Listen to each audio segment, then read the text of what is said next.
a lot of stupid. That shit's over. Let them drown.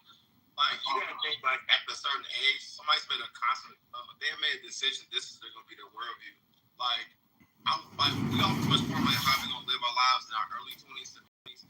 You can't convince no nigga that's 27 years old that him supporting Trump is his detriment. You gotta look like this. People like that appreciate Trump because one, Trump's a kind man. He's a scammer. He's every criminal you could think of rolled into one, and niggas like him for that criminality, that technology. Or maybe doing this, do that. That's that weird hustle culture we've developed amongst black men. As a recent, where like there's no such thing as integrity, there's always a trick to something, and that's kind of the bullshit niggas be talking about with Trump. Like somehow, some way, a lot of black men, young black men, think that if shit get worse, we're gonna go back to the 50s and 60s, but we were stronger. And these are niggas who have only lived in the world with modern internet and modern amenities. So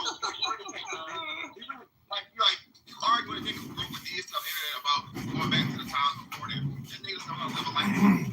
So like they have dial-up, because I had dial-up when I was young. But I say DXL, that's how young he is. He is like about 2003.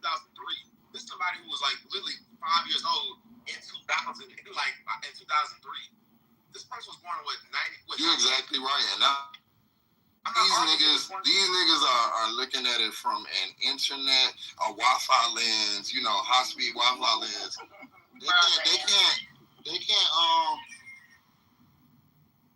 They can't fathom an isolated world where they don't have amenities. They can't fathom a world where they have no buying power, no purchasing power. They can't fathom a world of where somebody tells them who's not a police officer what to do, they gotta go do it. They don't understand that world. These niggas grandma's moms be 45, 50. I'm not arguing no nigga whose mama ain't older than the PBS channel. Like, I'm not doing that. I'm not gonna get niggas no water. Like, my mama the same age as Ruby Bridges, dog. I'm not gonna argue no nigga whose mama 45 with the freak nigga. Fuck out of here. Not too much on Franklin. Look, I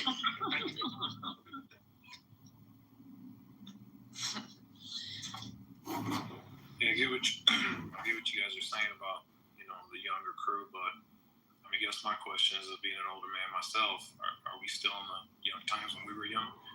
We're in the times now, and sometimes we're stuck in our own minds in the older times, thinking about when we're younger, thinking about things that happened, but things have changed. Times have changed. Hey, we didn't do this. So let me tell you something while you said being an older man, right? And when we were growing up, I grew up in a situation where if you a young man dealing with an older man and you acting like you fucking don't want to take the knowledge and you just want to be an asshole, then you're left alone. Or if you want to step to a grown ass man, you're gonna get your ass by a grown ass man. This shit this day, it's already kids are fucking pussy exactly the way they act like. I don't get if someone's fucking 17 years old, you're a fucking man by then. Yeah, we in an era right now, man, where when I was coming up, they make cooning fashionable now. When I was growing up, we had Public Enemy, we had KRS-One, we had X-Clan. We had people who embraced being black and looked at being black like it was a cool thing, and we wanted to learn. We even had songs by KRS. You must learn. We were enlightened. Now these little niggas are growing up on Percocet, lean, and thinking that coonery is the thing to do and support Trump, and don't even know what to stand on. They don't study shit. They don't learn shit. They just are lost. Like that dude who was on this panel right now. I try to show grace. There are a lot of intelligent young people out there. There are some young people doing the right thing, but when we hear people like what that man just now was on the stage saying, it makes you wonder how many other motherfuckers are thinking like this. And sadly and scarily, there are a lot of people thinking like him with this coolness, defeatist behavior where they supporting a rich, racist white man who has no love for you, and they can't even explain why. They spin in circles and shit. They will trade their own heritage in just to try to fit in with the Jersey Shore motherfucker. It's weird. It is the weirdest shit I've ever seen in my life.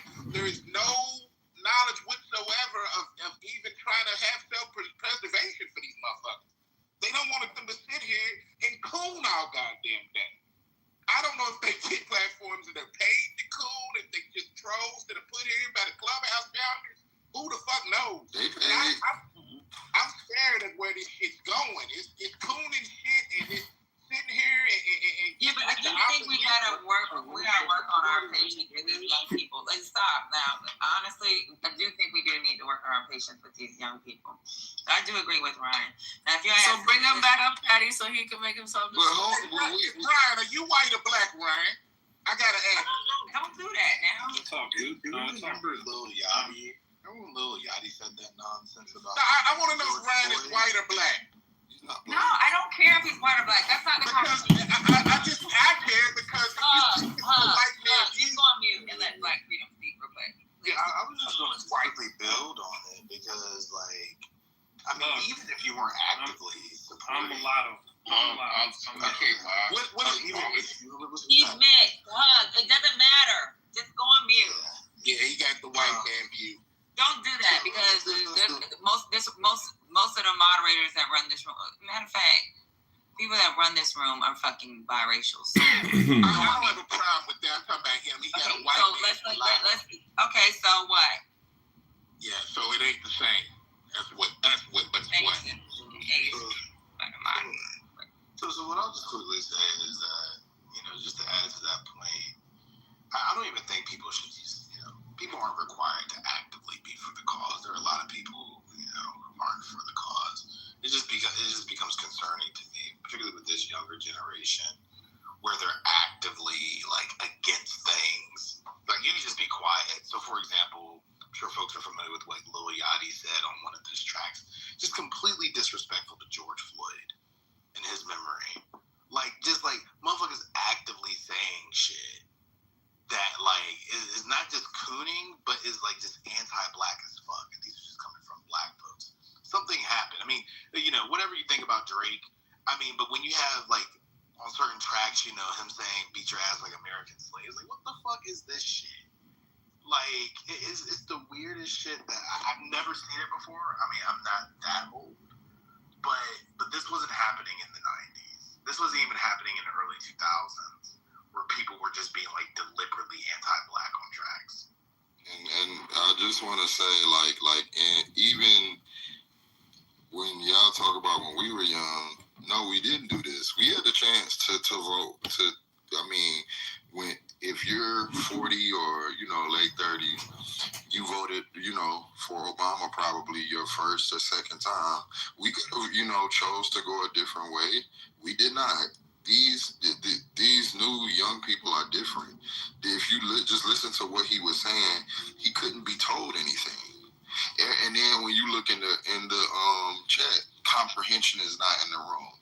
Now you have 10 plus adults, varying degrees of success and things, and that's your assertion, is that nobody can comprehend you.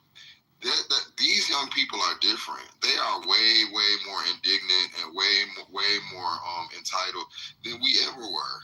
So, I mean, to just think more than everybody on any stage, and to like speak with such fervency and such audacity is just crazy. And you see it every fucking day. So I think we showed a lot of patience with him, but he's the one who wouldn't be quiet, and he's the one who really wouldn't take it. And I don't think nobody yelled at him or anything, but that's a typical, YN.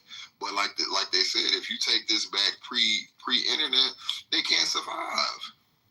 They can't. They talking about they want to go back to the 1940s. None of these niggas are married. None of these niggas are having babies in wedlock. They're just repeating talking points. So I don't know, bro. Can I jump in? Oh, okay, thank you.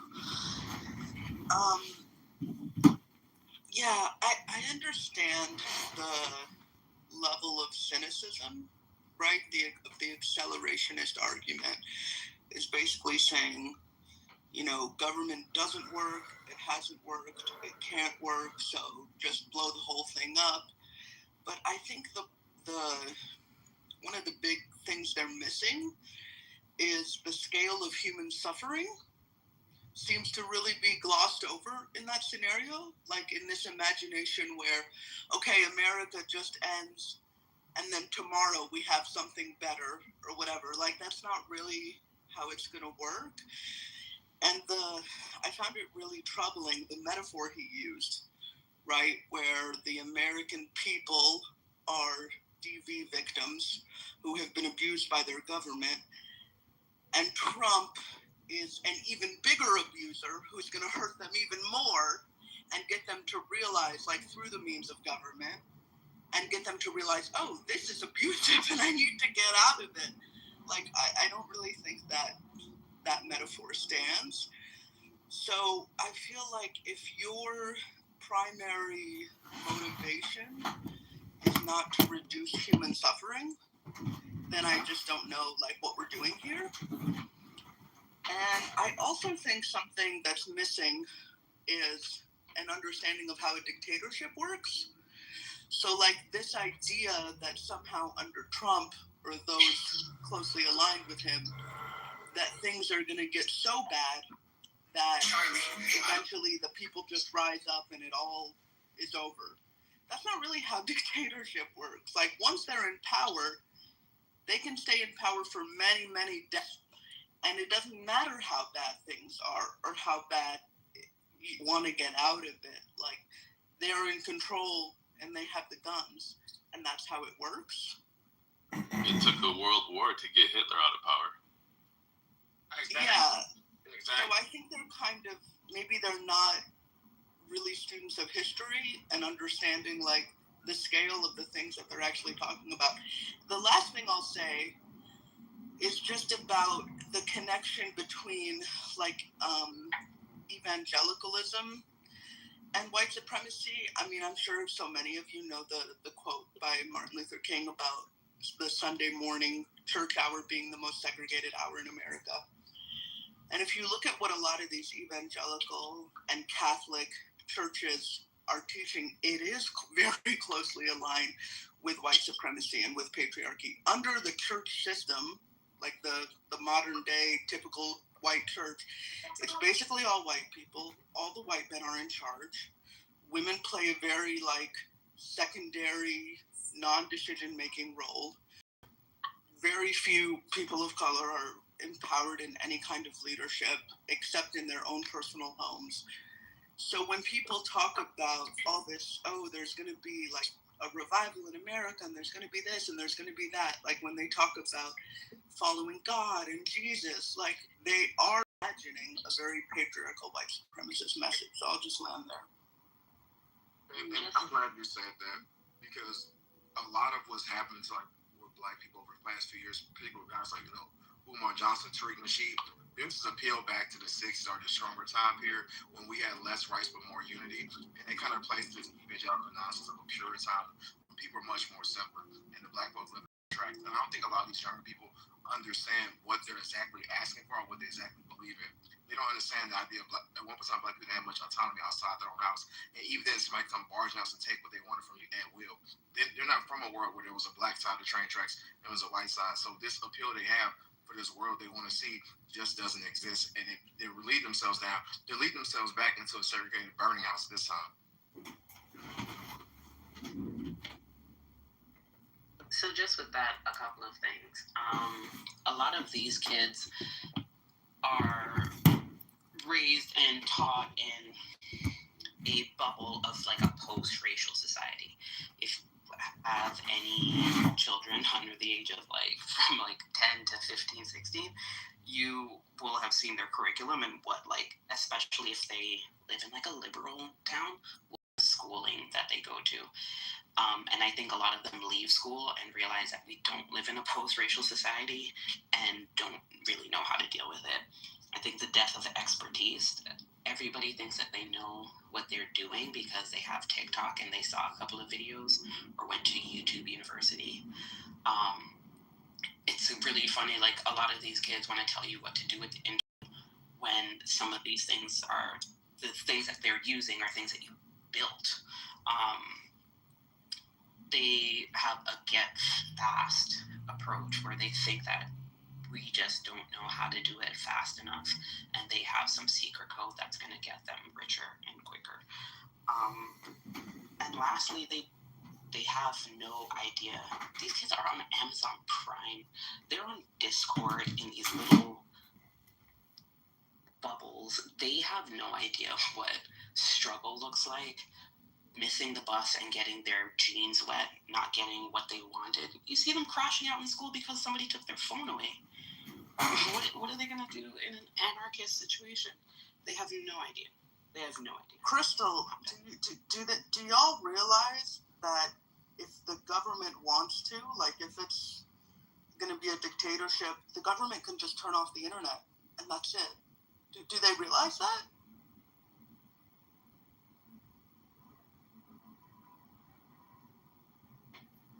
And I think like the thing is like every generation did do a form of this, but the government wasn't using them as useful idiots to forward an agenda that could change this fabric of the country forever.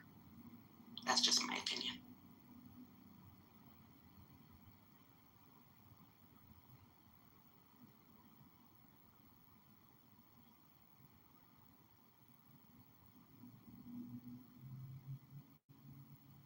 Okay, but yeah, I agree with Ryan, y'all. We gotta have more patience with some of these younger people. Are these old motherfuckers that keep coming up here? Like the TCs and Anthony's, you ain't gonna be able to change that. Can y'all hear me? Go ahead, Chad.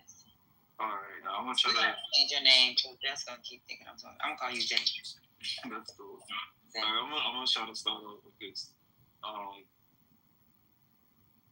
All right, so what I'm basically trying to articulate, it's kind of hard to articulate to people who already got a fixed mindset. So, all right, the disconnect between the younger people and the older people is the older people are not accepting new information. Because if you think about it, are the black families, is the black information, babe, real quick. New information or new thinking, like, okay, you know how like Martin Luther King, I'm gonna just take it all the way back. You know how Martin Luther King was saying like, okay, he had a dream, white people, black people, like living together, young together, and then he turned around before he died and told us that he did us a disservice because he realized what he realized, like, okay, these people were never gonna love us, they never gonna let us get in position, they never gonna do these things for it, they never gonna get us reparation, they're not gonna do the things that they promised us, and then they killed him. So fast forward time, we following government, we getting all the vaccinations, we doing all these things that the government is telling us to do and having faith in them. And as time going on, we looking at our parents, and when we getting older, we not vaccinating our kids because we doing further research and learning the dangers of vaccines and how it plays a part in a lot of ADHD and bipolar and all type of behavior problems. So when we researching all this shit and we getting more educated with science and all this new information, not new information, but updated information, real information. And then we try to come back and tell our parents and stuff like, hey, this is what we found out. This is why I'm not getting my baby vaccinated. Then they want to still argue with us and tell us we don't know nothing. It's like, no, y'all was so a bunch of bullshit and y'all bought it. And this is how we got here today, to where all the girls is stripping and being hoes and all the niggas want to kill each other. And we just fuck. And that has to do with vaccines. Single parent also. No, not the vaccine. That was just an example. Okay, so what I'm telling you is bipolar has nothing to do with vaccines. So when you guys come to us, because I have children in your age, how are you? 27. This 27. Oh no, you're older than my kids. Okay, no problem. So when they come to me with misinformation that they got off of TikTok, Facebook, it's not this TikTok. Let me get out. Gotta have more patience. Bitch, you in the Matrix. It's only because I'm at the White Shop. Bitch, you in the Matrix. Hello. You're coming in and out. Is anybody else hearing her coming in and out, or is it me? Yeah, she's coming in and out. She coming in and out. Am I coming in and out? Am I in the Matrix? Now you're okay. Let me be quick. You're back in the Matrix. No. You're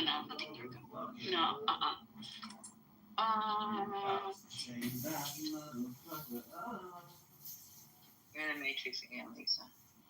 Holy cow. Okay, I'm going in. All right. So I do want to address something when you talk about Martin Luther King. He still believed in integration. What changed was economic justice.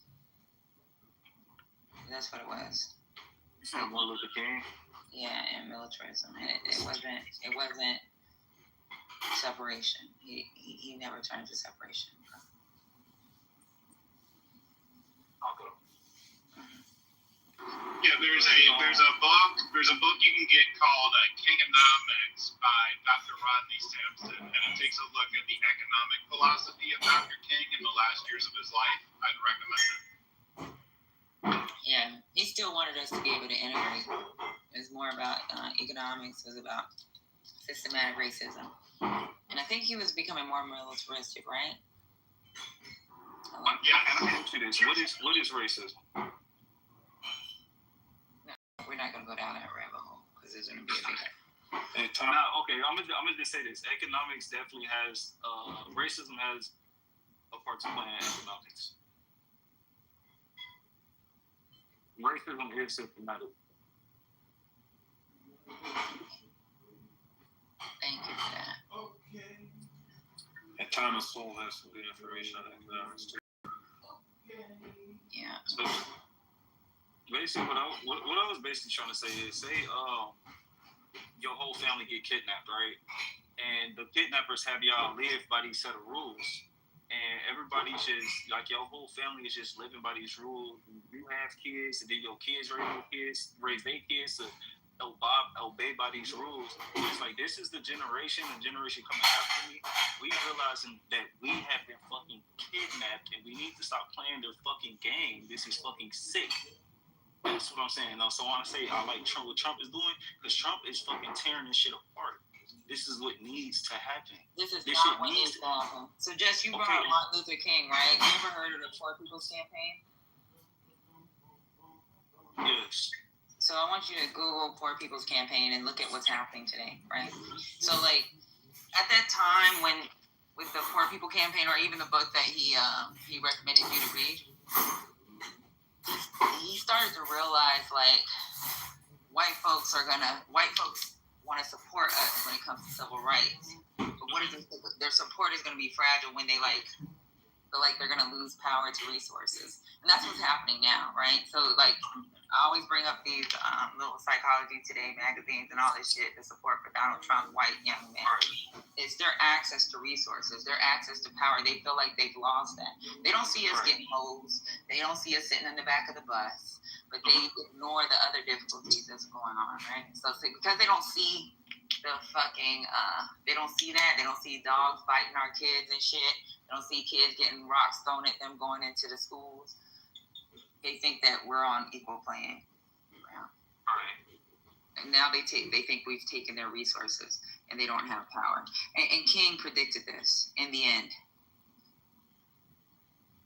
So, have you ever heard the saying, or not, it's not a saying, but you know, like, when you clean up something, it like, when you clean up a house, it looks fucked up before it actually gets clean? What's going on? Are you trying to be a poet? Because you be coming up with some things. No. He's giving a perspective I hear often, so I want to, like, dismiss. I do hear this quite a bit. Okay, go ahead. So, like, just like somebody had said it earlier, in order to get Hitler out of position, World War I had to happen, right? And it's crazy because y'all saying, like, that was World War II. Okay, World War II. It's crazy because, like, y'all saying stuff like the younger people don't know what hard times is and this and that. Like, I'm from that generation, like, right before, like, I was still old enough to remember, like, missing a bus and all that shit. I'm before iPhones and all this shit. I didn't grow up with an iPhone in my hand. I didn't grow up with computers. I didn't grow up with shit. We didn't have fucking TV in my room. Anyways, what I'm saying is, I had computers and I'm 40, so. We was broke. I had AOL. I didn't have AOL. The lady who raised me was broke as hell. Anyway, so what I'm saying is, y'all don't understand struggling this thing yet. However, although that is true, a lot of people haven't experienced a lot of stuff that y'all have experienced. We are more war ready and ready to fight for what we really believe than y'all ever had.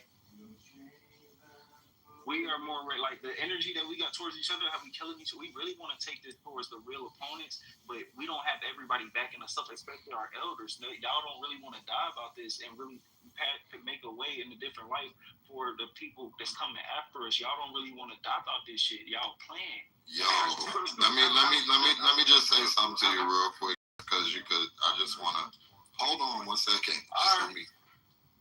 So, bro, I would implore you to just look up history. You're talking about, being ready to die. Go look at the murder rate when we were kids and the crime that was going on when we were kids. This, what y'all got going on is light fucking work. Y'all really think y'all are soldiers, and I'm with all due respect, y'all are not, bro.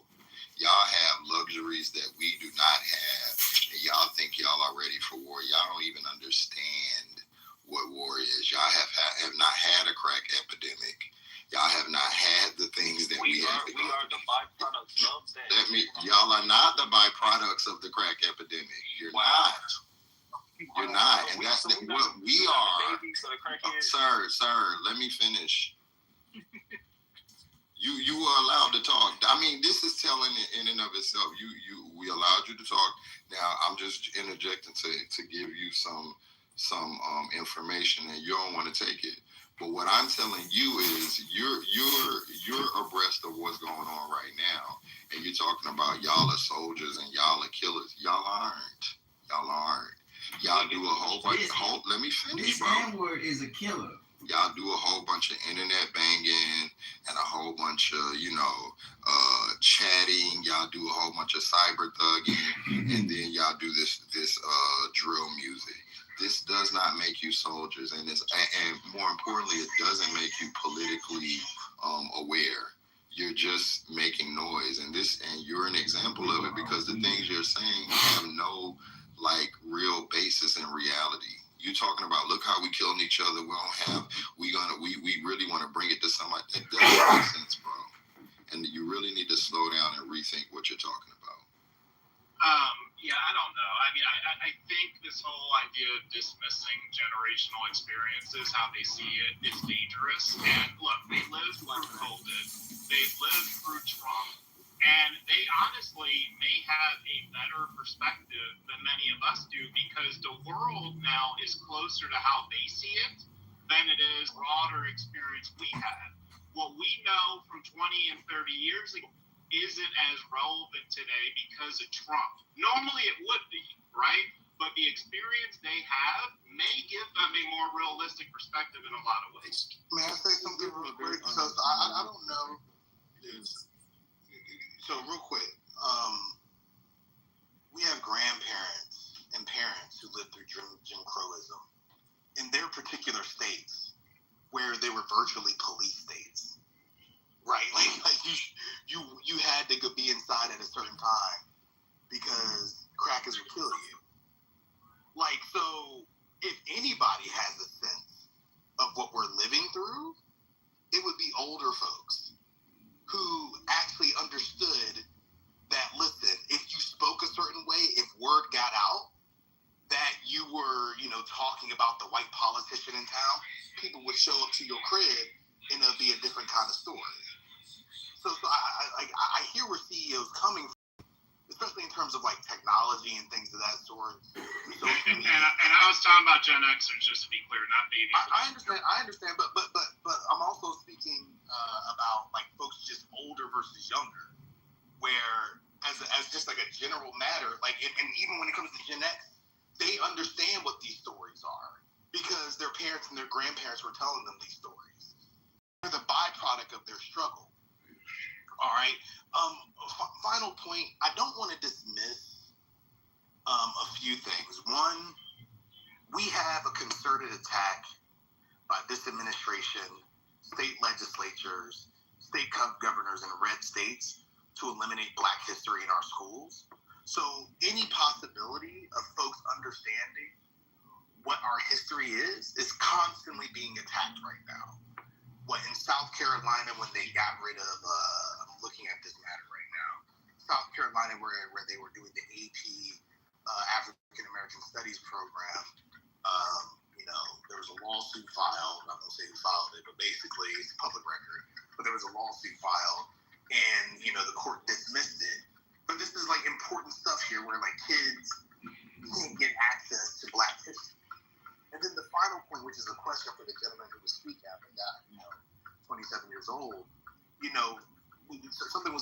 about like, okay, we're willing to die for what we believe in.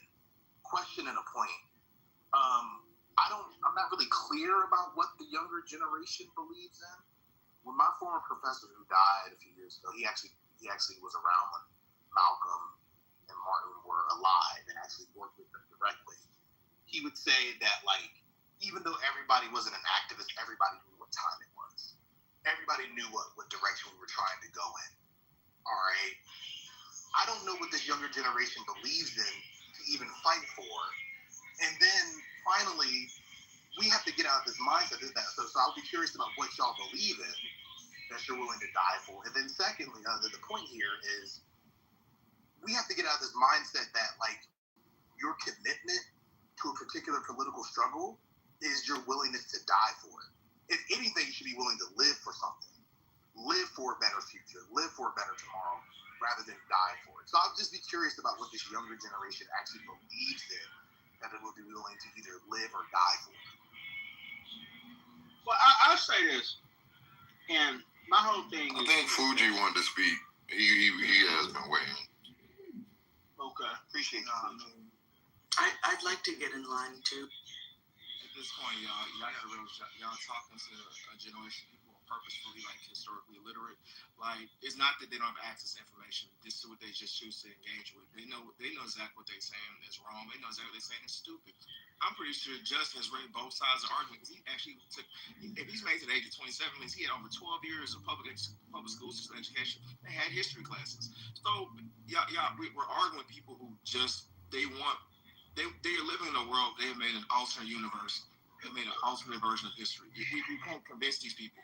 And I mean, I will hope for this young man to get. I'm 33 years old. I'm not even that much older than this one, but the idea of him kind of ascending or understanding like Black history is pretty much moot because they choose not to willfully engage with it. They choose to, well, it was just better if we all be ready to die for it. They look at it. They look for this one great man. They look for the next V.P. Newton. That's the only thing they want is like, we need another you, we need another Mark, we need another Malcolm. They don't actually realize like it takes infrastructure and people to actually help them along the way to get to that point of having a V.P. Newton or Martin. They're saying it takes masses to do that. It's not people willing to die. Nobody is willing to die for anything. No soldier goes to war wanting to get killed. People want to go to war to go win. Like, they're not even talking about winning. It's just a fatalist idea. Like, no, if enough of us die, it'll galvanize the masses into believing that. And that shit just historically is not true. So when we engage with these kids, these young folk who talk about things being tough or what they're the byproducts of whatever, they don't even realize how catered and how careful their world is. Even the kids who grew up in the hood or grew up in the aftermath of the war on drugs, they don't even realize, like, for the most part, you grew up in a world that's like, they got rid of pretty much all the real dope dealers, all the real cartels. They pushed them into society. They killed them and they put them in jail. There's no more super duper kingpins walking around the hood no more. These are just penny ante drug dealers. These are the remnants. Ain't no more OGs left. They all got life sentences. They all supermax. So when we talk to these kids, they don't even know that the world they live in. They live in a post-apocalyptic scenario pretty much for drug dealers. They don't understand that we like that era has shifted for them. So when they discuss these things about crime and dependency on things, and we need to get off of this or get on that, they don't understand. Like, they don't live in the world. They have never really seen that world. They don't remember when there was. They don't remember the ghetto gunfight of the '90s. They don't remember the ghetto gunfights of the age between the police and drug dealers. They don't even know that. They live in a very plush world. So, like, until they understand that, until they realize, wait a minute, maybe my world's a little bit nicer because nobody has an Uzi out walking around the street. I know there's nobody, like, the crack epidemic isn't that real for me. Like, you don't see full entire high rises for drug dealers no more. They don't have a right to talk on these issues no more. Well, I'll say this, and and I think that there's an over emphasis on like the 60s and like that era, because the world that people are in and are growing up in now is just different from that world. Yes, there was a time, and I know because my dad, he grew up in that era, and he grew up under segregation and stuff in Alabama back in the 60s and marched in the civil rights movement. But the thing is, we don't live in that era anymore. Like, these young kids now, their biggest concern is not a Klansman. Like, their biggest concern is like MS-13, fucking with them while they're trying to play basketball in the park. going towards the evening. So they got to leave the park at a certain time in the evening because MS-13 gonna show up. You know, like you know what I mean. So that's the world today that we live in now, and I think that here's the thing: like Malcolm and Martin and people like that, Stokely Carmichael, the Panthers. You know, they were all legends, and they fought for what they believed in their time, but they are no longer relevant in the time that we're in now. So we need to retire them. We should respect them, but we need to retire them and put them to rest and deal with this what we got going on now. And no, we're not all going to think the same way. We're not all going to vote the same way. Or, I think that we galvanized that time period because you look at it as like this monolithic time period. We were all somehow moving in the same direction and moving. But there was a lot of people who disagreed back then. There were a lot of people who criticized Martin Luther King and criticized, the moves that he made back then and stuff like that. So it wasn't really all like that. You don't think? But I just think You don't think Martin had anything to say about gang violence? He politicized gangs. Like what? Like MS-13 is not organizing gang members like freaking the Vice Lords, and they were marching them and getting folks in line. Like, you don't think King had anything to say about gang violence, for example? Well, I am confused about this, though. Gen Xers are the ones who raised the generation we're talking about. So they got their mindset from Gen Xers. So it didn't happen by osmosis. That's not true. Why isn't that? How is that not true, Justin? Because there are way more influences than just their parents. Even us, we don't get our mindset straight from our parents. A lot of us think way different than our parents. And these kids have hella other influences: video games, social media, computers, massive propaganda. Like, so this is not. I can prove it. Hold on. Please let me say something. I can prove it. Gen Z is the most trusting generation of their parents in history. There's surveys on this. They have a higher trust rate of their parents than millennials, Gen Xers, or baby boomers did. So they're the most trusting of their parents in history. I don't see how that correlates to them being like them. Can I say more complex than just parents. Can I say something? Of course, Dr. H. You got it. Yeah, just real quick. I think CEO is partially right, and this is one of the things I said. The Gen X is the sort of post-soul kind of generation, and Gen X parents raise their kids with an attitude. A lot of Gen X parents raise their kids with an attitude that they were going to provide for their kids what they didn't have. And that became an indulgence in excess. They didn't want their kids to want for anything because as Gen Xers, we grew up with parents who were children of the Depression, who were children of segregation, and they had a very, I would say kind of limited, they had very restrictive ideas. Right, and so Gen Xers kind of grew up without a lot of attentiveness, I would say, and these parents are overly attentive, and they indulge their kids. So CEO is a little bit right on that, but the thing I wanted to say to the other person that was speaking is, even in your comment, your perception of the history is it's awkward because it's more than Martin Luther King. And what's different about the kids now is that as kids or as 20-somethings, they are not engaged in the real politic of their environments. When those people, like the civil rights movement, we think about Martin Luther King, but those things were done by college students. It was college students that were doing those sit-ins. It was college students that were marching with King. When we think about that, we think of all the older people, but there were young people that were doing those things. And even as a Gen Xer, we had a political consciousness. We may not, all of us didn't live in drug-infested environments, but we knew that this was the reality this was a social reality that we had to be aware of, and that we had to be consciously committed to not being involved in, or doing what we could as when we became adults to make sure that that didn't persist. So I think it's a different kind of social conditioning. And the lack of understanding and the lack of knowledge of history is the problem. These young people are living very curated lives. I put that in the chat. Curated by their parents, curated by the internet. And so their perspectives are very narrow. And it's all about projection alert of the day. Projection alert of the day. And that's not the way it has been in previous generations. And I think that is a particular problem, especially for us as Black people, because we are living in the civil rights movement right now, right this moment. We are living in it. And they have no awareness of that. Those are great points, Dr. A.G. Hard to build upon that. I wanted to just add, there's a structural component to this as well that I think cannot be ignored, that really comes from the time of Gen X, particularly deindustrialization, the attack on teachers and workers, deunionization.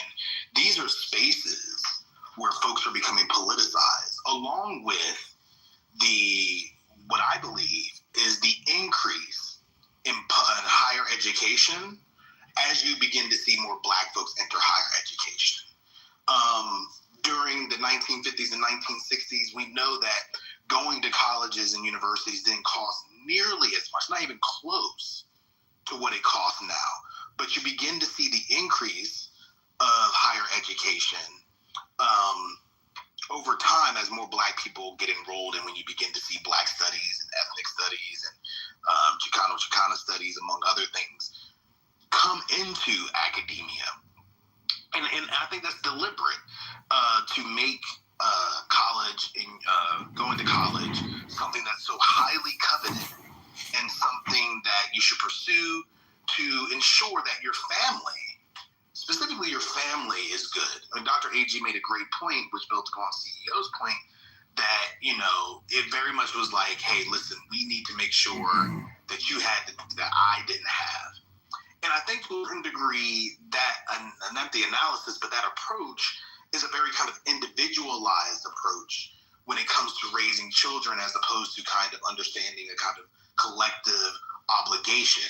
Obviously, this isn't true for all Gen X folks, but I do believe that as you began to see the emergence of neoliberalism, what you also saw was an individualization of what it meant to be a Black person in this country. I mean, Manning Marable wrote how capitalism was underdeveloped in Black America, of course, drawing from Walter Rodney's How Europe Underdeveloped Africa. And I think his analysis is right in that regard, at least culturally, that you begin to see a departure. Well, I think Jesse Jackson said we need to move from civil rights to civil rights. So I do think Gen X has a certain kind of role to play in where we are, but I think it has a lot to do very much with a departure from, or rather a transformation, let me put it that way, a transformation of what the movement was, which was to fight for rights, which then became to fight for, opportunities, in corporate America, opportunities with white-collar jobs, especially when you began to see blue-collar jobs deunionized, when you began to see the start of CEOs making vast amounts of wealth compared to their working counterparts. So I do think that there's a structural analysis as well. The attack on teachers, we still continue to see that. The refusal to even have folks be exposed on the primary, intermediate, and secondary level to Black history, among other kinds of more marginalized histories. So I don't lay the blame squarely on young people. There's certainly a role to play there, but like this shit is structural and it's deliberate, and the young people that we're seeing now, they're really becoming kind of like the collateral damage in some ways as a result of what we've been seeing so far. And Black Freedom, just a quick kind of thought question for you. So you mentioned earlier how hip hop artists were different in the 90s, and of course I agree with you. However, if they had internet and social media then the same way we have it today, how much closer would they have been to what we see today? I mean, it's tough. I think, for me, it's kind of like a ground up thing. I think there will be, I think the conversations would be different. So, for example, motherfuckers hated Reagan. But also there was this, I think, larger global push to end South African apartheid in the late 80s, early 90s, especially among the Black community. There was culturally an emphasis on like doing Black things, whether you're talking about movies, film, television, music, all that stuff. Like it was just, I repeated myself, my bad. But you get the point. Ultimately, like I think there was a kind of like, obviously Afrocentrism, but I think culturally things were different. There was there was still kind of collective consciousness that we aren't seeing as much today, even when we saw that in the 80s and the 90s. Yeah, those are some great points. If you don't mind me adding to it, can I ask Just, if you're still there? I don't know if it's Justin or Just, but I have a question for you. Being 27 years old and doing what you're doing, trying to free think, trying to find the right things to think about. I find that from people I grew up with, because I grew up in Las Vegas, I grew up 28th Street gangs. I was around gangs. We lived in a brick apartment because there was a lot of drive-bys, and a lot of bullets can go through bricks. And then I moved to the country, and I live in the country now.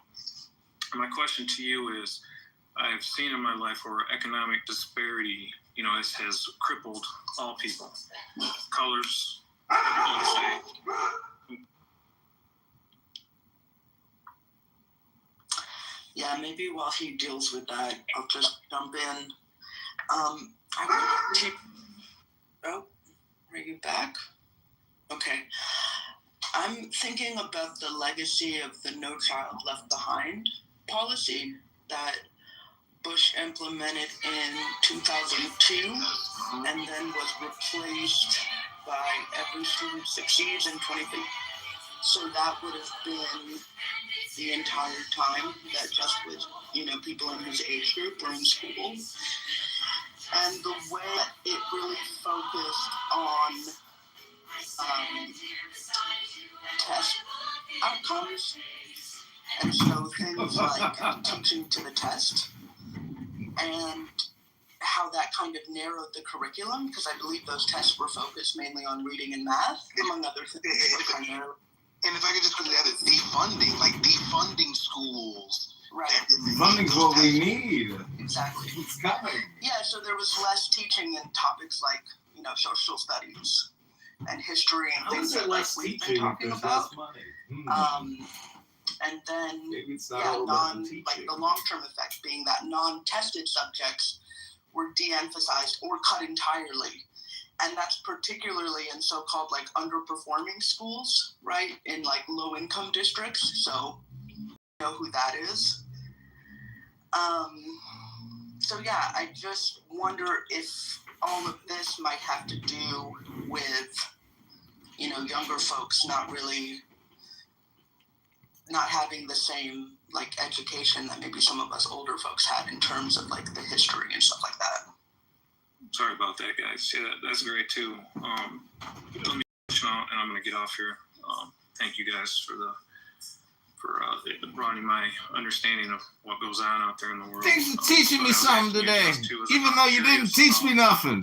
How, or have you been taught, or maybe you're teaching yourself, or maybe you've come alongside a mentor, but how are you, as a young man, because I'm 22 years your senior, as a young man, Junior, you the junior, not the senior. I'm curious how the young people look at this, because I work with some young people, and so their thoughts a little bit different. Maybe he ain't the junior. Well, me personally, or like you want me to speak for people on my age? I'm talking you personally. How are you economically? What are you doing to better yourself economically in your life right now, in your situation? So right now, me personally, I'm just paying from something that I don't want to speak on right now. But so I'm starting a nonprofit organization. Starting there and starting with my book that I'm writing as well. And from there, I'm having negotiations with other people, and we're going to be planning on part of the nonprofit. We're going to be partnering with this program. I can't even think right now. I'm not going to, but where they're going to be able to get people housing, like affordable housing, and building it from the ground up, and things like that. Type of humanity up on there, or something like that. But anyway, so Habitat for we're doing stuff like that. Yeah, Habitat for Humanity, partnering with them and incorporating the nonprofit organization for at-risk youth. We're gonna be like allowing them to get some education, to get some hands-on training with just building a house from the ground up for a lot of the boys and girls. And from there, taking a lot of the money and investing it back into the organization, and then taking whatever accumulates from there. We gave ourselves a 10-year span to like growth, to build or accumulate income and money to set aside for further investments, and not even just for ourselves as far as like real estate and things like that. But put money aside to really like bless people so they can go back and tell their story and incorporate God and how God moved in my life and moved in their life. Because we want to like get like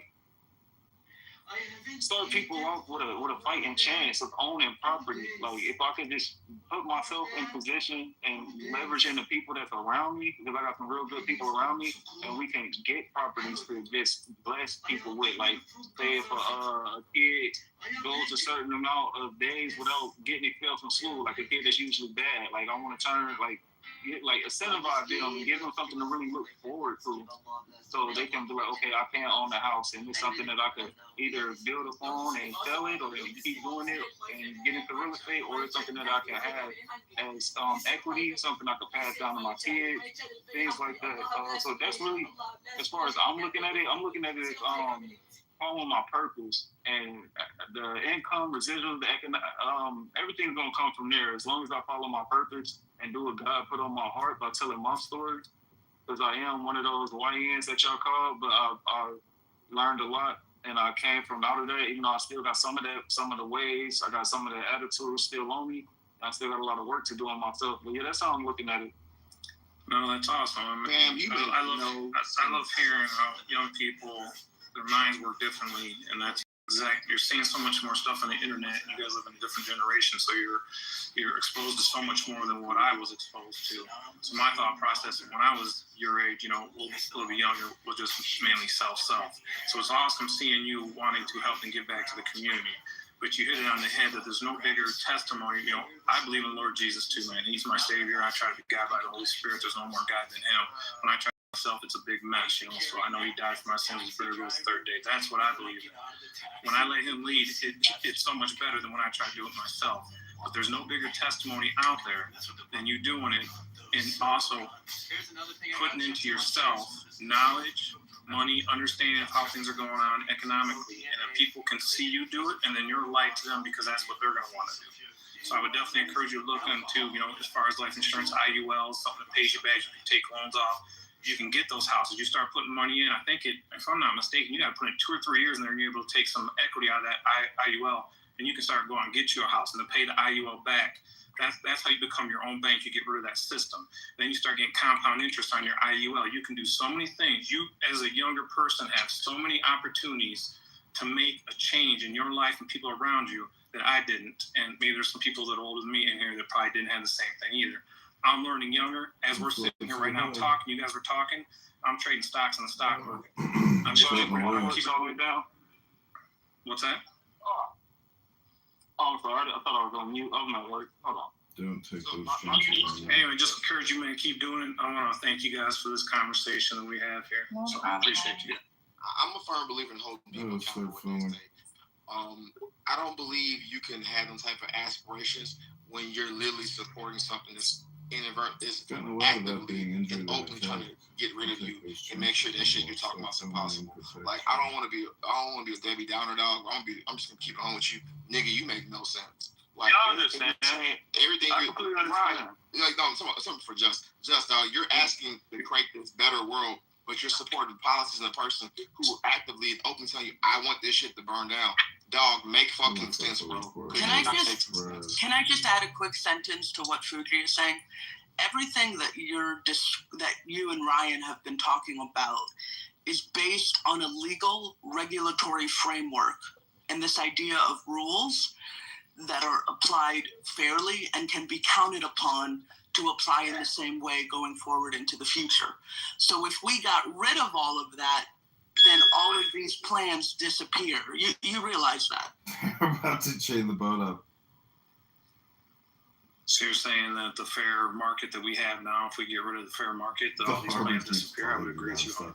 The problem, I think the problem with like what he was saying is like, you want to, if you ask for no rules, but you want to make rules, you want to make the world fair for people, but then you don't believe, but you also believe the world needs to be crueler first before it gets fair for people. It doesn't really add up. Like you're telling people to survive. Nobody survives hard times. And that's just the reality of hard times. Nobody survives motherfuckers. Anytime people don't survive genocide. Genocides for the most part throughout human history are quite successful. Anytime there's like a collapse of a government happens, people die in droves. There's no world where like this country ended, but the world got better. It takes hundreds of years for that to kind of recover. That's what the Dark Ages happened. That's why the blank period happened. That's why we have these things occur. Like even look at Europe post World War II. There's an entire missing generation of Europeans. 2 or 3 missing generation of Europeans, and the world has never really recovered from that. As far as white people birth rates, that's where they're on such a hyper decline right now. They're literally missing white people.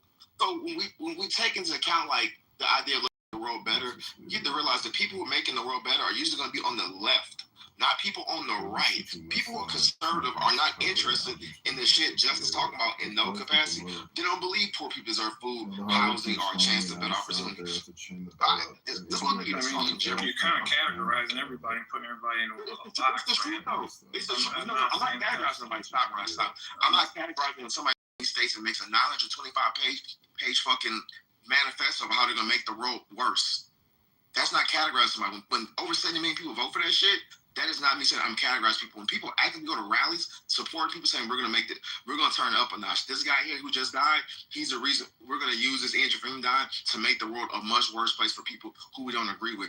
I'm not categorizing people. I didn't even categorize you. I'm just saying if you believe in the ideology of that guy, you support this guy, you don't believe making the world a better place. Fuck out of here with that. Let's make this shit cut and dry. Draw a line in the sand. You cannot agree with this man's policy and think this man is a good president, then sit back and say you want to make the world a better fucking place for everybody. When he actively says, I don't want to help nobody. So you're sitting there saying what Justice just said, what he said he wants to do to help people is a complete lie. Because he likes what Trump is doing as far as tearing down the government. Yes. Starting really. Yes, you can't be the arson to be the number one fucking firefighter. Can I just say too, I think one of the biggest differences between folks traditionally on the right and folks traditionally on the left, or at least based on the policies that they've enacted and what they run on, is the left or the Democrats have historically championed regulation. Like we need industries to be held to certain standards.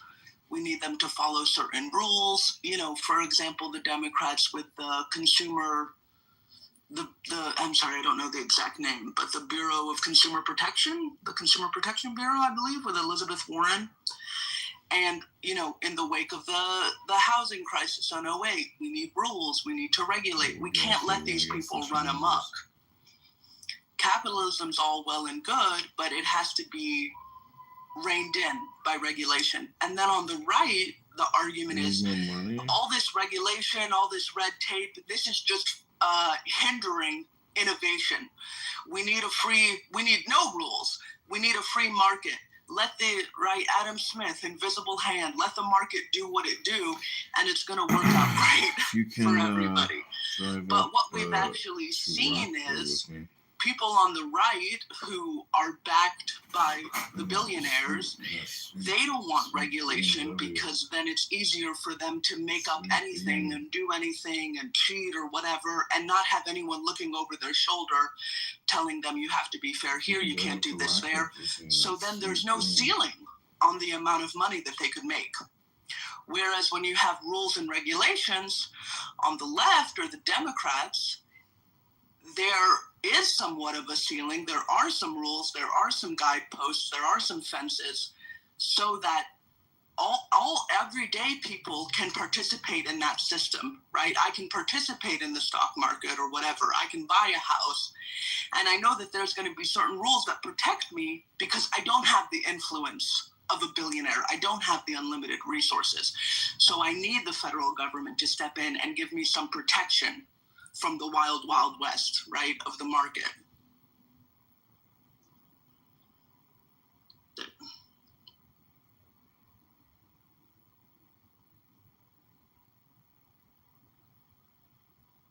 Sure. I would say that, people have problems with it, but I don't have a problem with billionaires being billionaires because a lot of people think that they just stack their money up like Duck McScrooge over there in the corner in a vault in their basement, and that's how it gains interest. That's not how it works.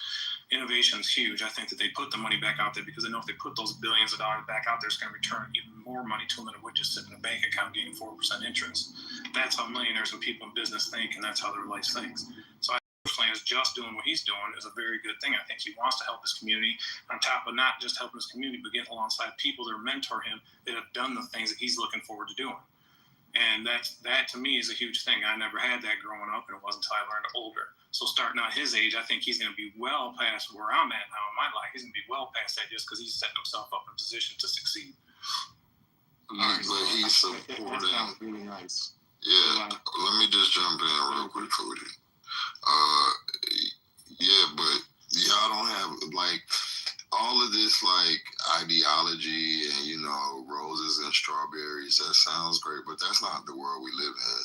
That's not what's going on. So he can have all of that, or I don't even know how you got that. This just said he supports a man who is actively against people that look like him. So I don't understand, what positive, y'all just talked about being soldiers but don't want to stand on nothing. I don't get it. I'm just lost. This is what I'm saying. All right. First, I'm going to say, just understand. Can I ask him a question real quick, Just? I'm sorry, I don't mean to cut you off. Let me ask him a question real quick. Culture, I don't know you, man. You sound like you're an educated cat. I ain't gonna lie about it. You sound like you know what's going on. Can I ask you a question? Do you work for somebody, or are you self-employed, got your own thing going on? I have both. Okay, cool. So you're working for somebody. If your boss come up, I have both. Okay, cool. You got both, man. I ain't mad at you, man. Do your thing. Let's say the boss that you're working for, even though you are a boss, but the boss that you're working for, if he come to you and told you right to your face, point blank, I don't know what you get paid, and I ain't trying to go there and all that, but I'm just saying, if he come and told you right to your face, I don't like the way you look, I don't like the way you think, I don't look like you, I don't know if you're black or white, but let's say he's opposite of you, I don't like the way you look, but I can look at your work ethic, and I cannot deny that you work hard, and I like that. So I'm going to give you a $10, $15, $30, $100,000 raise a year on top of extra vacation and extra benefits. Would you accept that from him, or would you quit that job just because he didn't like the way you looked? So now we're taking handouts? But that's not actually how... I asked a simple question, man. Can I just respond briefly? I don't really understand how that, but I would. Wait. But that doesn't really make sense. And then you guys can have it. So, Culture, you said you would take it. You'd be like, yeah, okay, I don't care if you don't like me or nothing, the way I look, but I'll take that money because you respect my work ethic. Yes, I would take it, and then I would go to HR. Good. Fair enough. That's just a simple question I was asking. Okay.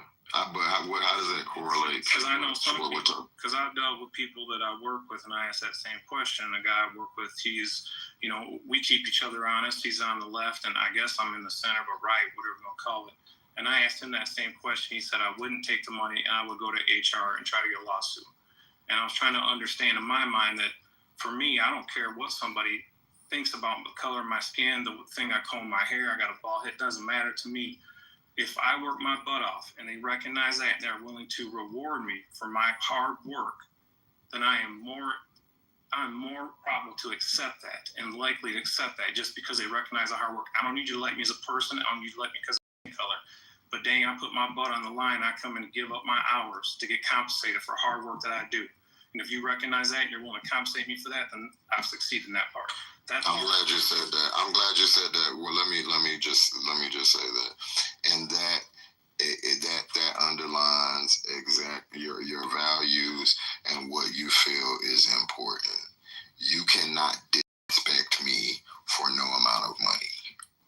I am a black man who understands history.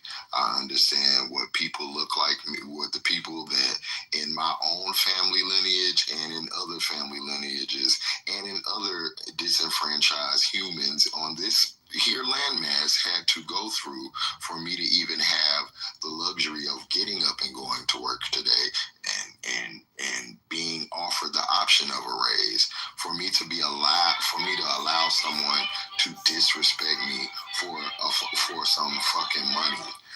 And that is where, when I don't know how old you are, but this is what I'm talking about. The Republicans or whatever, I don't know what you are, but a lot of these people talk about morals, values, law and order. And to me, I don't care how much money you argue. You start off with saying, I don't like you, I don't like the way you look. We have a fucking problem in this country, because that doesn't, when you say you don't like me and you don't like the way I look, that doesn't mean that. That means as a black man, that means a whole bunch of other things behind that.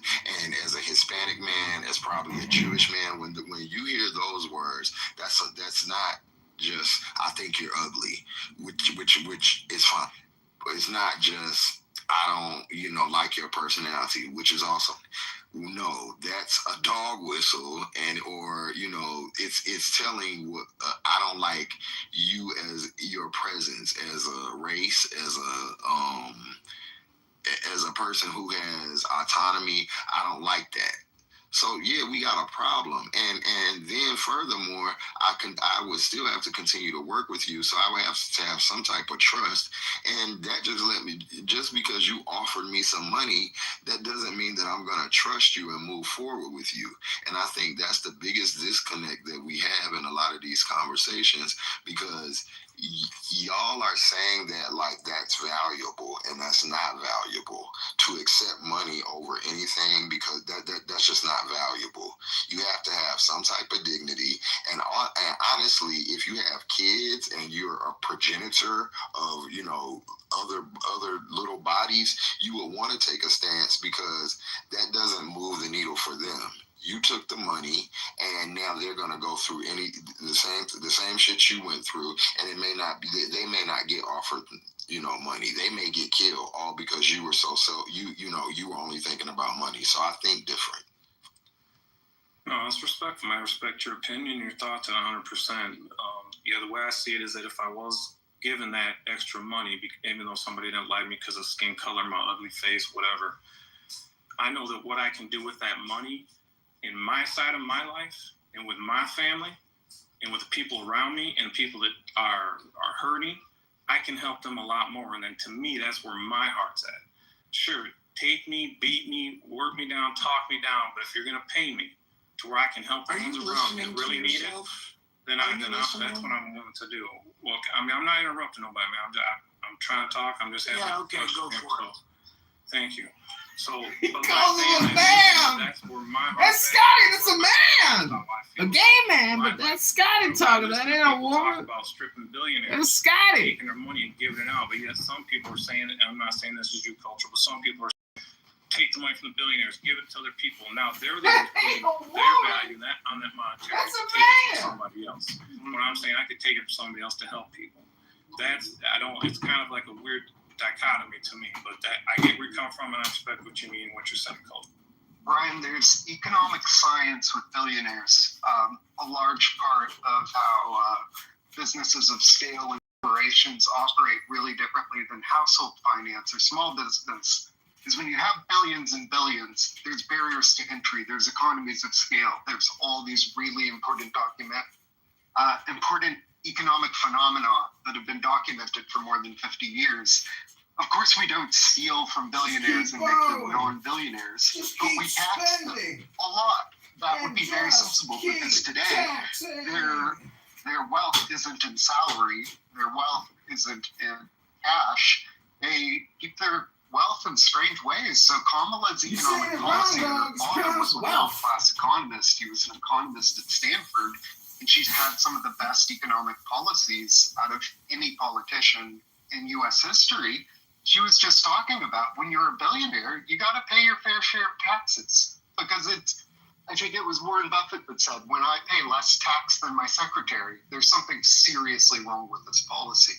And it's important to look at economics as a science, because when you're a billionaire, you have economies of scale, you have barriers to entry, you have access to global markets, and small businesses and individuals and highly salaried individuals just don't have that. So we have to make things fair. Ryan, can I respond?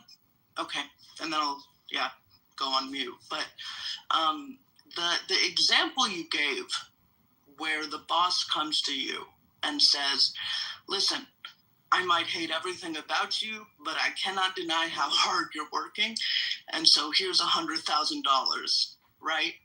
That's not really how the economy or how capitalism works. If people got money based on how hard they work or how much value they added, we would not have all of the extreme. I mean, who was working harder than the slave? Who added more to America could never have been the economic superpower that it was early in its life as a country without all of that free, very, very hard-working labor that they made money off. Let alone, I mean, today you can look There's at no such thing as free, stupid. You still gotta feed, you still gotta clothe, you still gotta house, you still gotta care. Everything is an expense. It's called asset management. Value that workers, it's called this is another disagreement between expenditure of asset share. Who is actually the person that is adding value to these corporations? From the perspective of someone the consumer. On the left, or the people, it's the workers. The workers are the ones bringing the value in those factors. These people could never do what they do. You couldn't make all the hot chocolate packets or whatever they do without the workers. But the right, they're saying, no. The workers are just, they're little widgets. They come and go. They're a dime a dozen. It's actually these visionaries and these, CEOs and these investors that are adding the value, right? The other thing is, if people were making money based on their hard work, why hasn't the federal minimum wage, isn't it still like $7? This is crazy. I mean, imagine, just think about that. I worked my ass off for an hour. About that. And I was given $7? This is crazy. And then what the Democrats are saying should be the federal minimum wage, or I think Bernie, for years, they've been saying $15, which is also very little. This doesn't even come up to the standard of, they haven't even increased it. I mean, from my perspective, I said, sure, we wanted $15 12 years ago, but now we want $25 because everything is more expensive. So even the basic concept of you should be paid a living wage. The amount of money you make should be equivalent to what it takes to buy some food and pay your rent. That is controversial. So this is the whole idea of, because the unregulated capitalism, what you'll hear all the time in these corporations, you've got to do more with less. We've all just got to do more with less. Are the CEOs doing more with less? When have they ever? They are doing less with more. So the idea is that the system, if you let it play out on its own, and if you're a Christian, then you should believe in the fallen nature of man, that we are inherently, since the fall, we are greedy. We are wicked. We need the awesome power of the Holy Spirit to come into us and help us to do the right thing and to see the light. So therefore, if that's what we believe about people, we know that people are greedy. We know that people are going to play unfair. We know that people don't have the care, by and large, that they should for their fellow man. And the system that we have, if anything, has rewarded this and pushed it even further and further. So that's why we needed some basic laws and regulations, not even whatever the people on the left, the Democrats, whatever, are advocating. It's not going to result in people being rich, but maybe it could result in people being able to eke out a meager existence, some sort of dignified life. And I just don't see how anyone could be against that on the basis that, no, that's bullshit because this billionaire needs to buy his 12th yacht. Like, it's ridiculous. All right, I think Spear wants so it kind of moved the mic around a little bit so some new people could talk too. I mean, the conversation has shifted, but it's remarkable listening to people with so little integrity that they're okay to be shit on to make a few dollars. Meanwhile, you are impacting everybody ahead of you to create and perpetuate a system where the next people are continued to be shit on over and over again because you lack integrity. It's remarkable to me how low we have sunk. Projection alert number 2 of the day. TC, do you have something that you'd like to?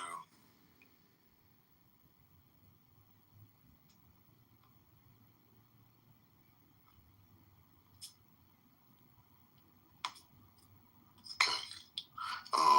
Well. That's a first.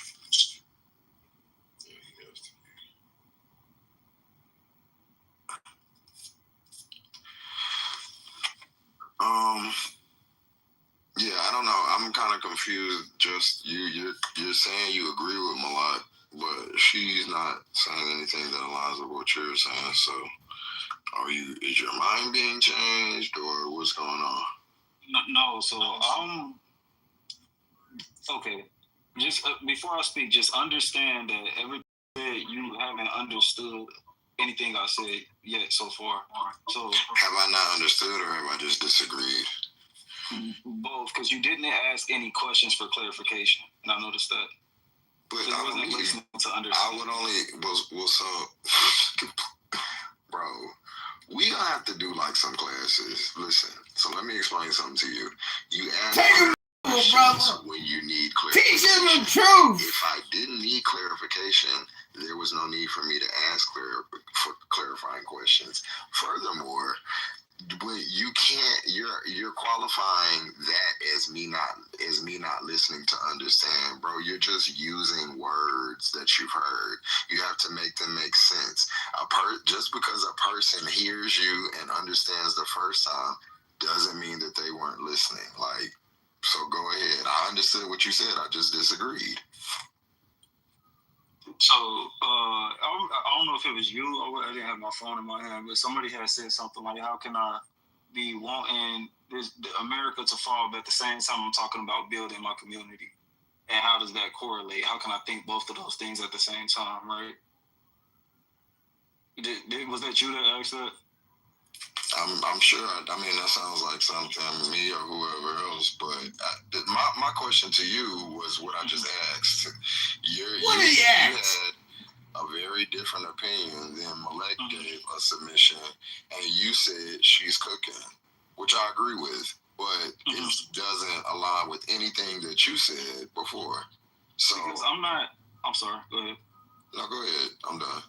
I'm not signed it. I'm very, very open-minded to different perspectives and different ideas and different ways of thinking. I don't think one. So, like, a lot of things can exist and be true all at a time. That's just how I think. I think in layers. Like, everything is multi-layered. Nothing is just one-sided. So I think when we do like that, like even when I initially agree with something or disagree with something, I don't just stick to, okay, I disagree.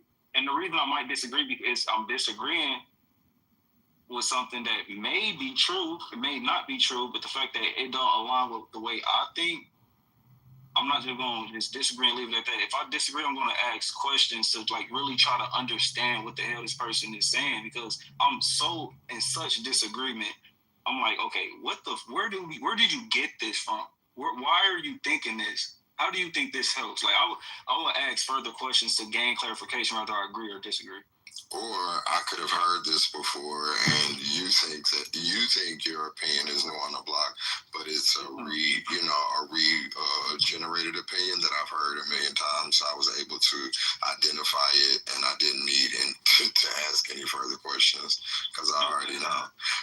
I mean, you just don't have enough information, and that's with all respect, you don't have enough information, and so I implore you to just look at, history, because one thing you can learn about history is that it usually repeats itself. So you can take the things from history and you can, usually apply them, and scale. Well, maybe you should study more than just history, like philosophy. It's just an idea. Have a very narrow view. Because history ain't philosophy. And philosophy ain't even history. It's called intelligence. But what you have to do is go further back. Look further back in history. So you made a lot of definitive statements about your generation compared to mine.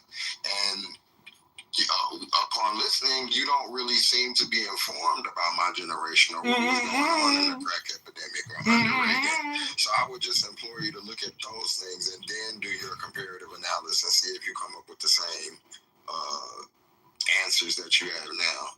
Yeah, actually, it's weird. I've actually been into this type of stuff, and I've been doing my research, and I know about the Reagan administration, and I know about a lot of stuff. I've been doing deep dive since like 12, and when I was incarcerated, I was privileged to come across a lot of books that a lot of people in the free world still to this day aren't aware of, such as books like Behold a Pale Horse. Have you read that book? Yes, I have. Okay, so all right, let me ask you this. All right, since you say history repeats itself, do you remember how Black people was freed from bondage and slavery? Do you remember what took place in order for that to happen? Yeah, and I just want you to know, Pale Horse, that's not like exclusive. I know it's not an end all be all. I know, but it's also a very. I mean, it's not a book that I would reference. I'll just say that. Let me ask you a question real quick. What if you don't mind sharing, what industry are you in? You're a business owner? I have been. I failed a lot in life. But that's okay. But what are you doing right now for yourself? Right now, I'm a truck driver. Is it your own rig, or are you working for a truck driver? I'm working for a company. Finish? What's going on? Oh, I didn't know they were. Go ahead. It's all good. But yeah, so the question is, okay, so tell us how we, as Black people, got free from bondage. What took place? What do you mean, like how slavery ended? Yeah, like what made the white man say, you know what, freedom? I don't know. I mean, that's a long story. There was a war, and who was fighting?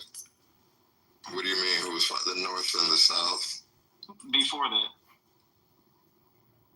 we'll do better if why don't you just tell me? The man is a professor in history. You were saying I don't know enough, so I thought you would have these type of. I don't know where you're going with this. So once maybe I find out the line of questioning, then I can probably answer better. Okay, so when I look back in history, and I came across the Gullah Wars, the Gullah Geechee people, and they went from plantation to plantation, killing all the white people. I'm not advocating.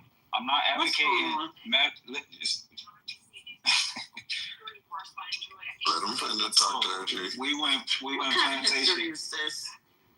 Look up the Gullah Geechee Wars. I don't have to. I am that, sir. Okay, so is the motherfucking Gullah Geechee bitch. Them going plantation to plantation, killing white people, right? I do not. So you should. Go back and look into it some more. I know that you said you are Gullah Geechee. The lady who raised me, she's from Bonneville, Georgia. She's Geechee. Because the Gullah Geechee wars were a 100-year conflict starting in the 18th century. Yes, ma'am. Wait, you just told me that they were having a back and forth. Now you would have a back and forth. You're gonna interrupt. Be quiet. Justice. Be quiet. You literally just chastised me for interrupting. Be quiet. Ain't shit do it again. Same thing. Go ahead. It's all good.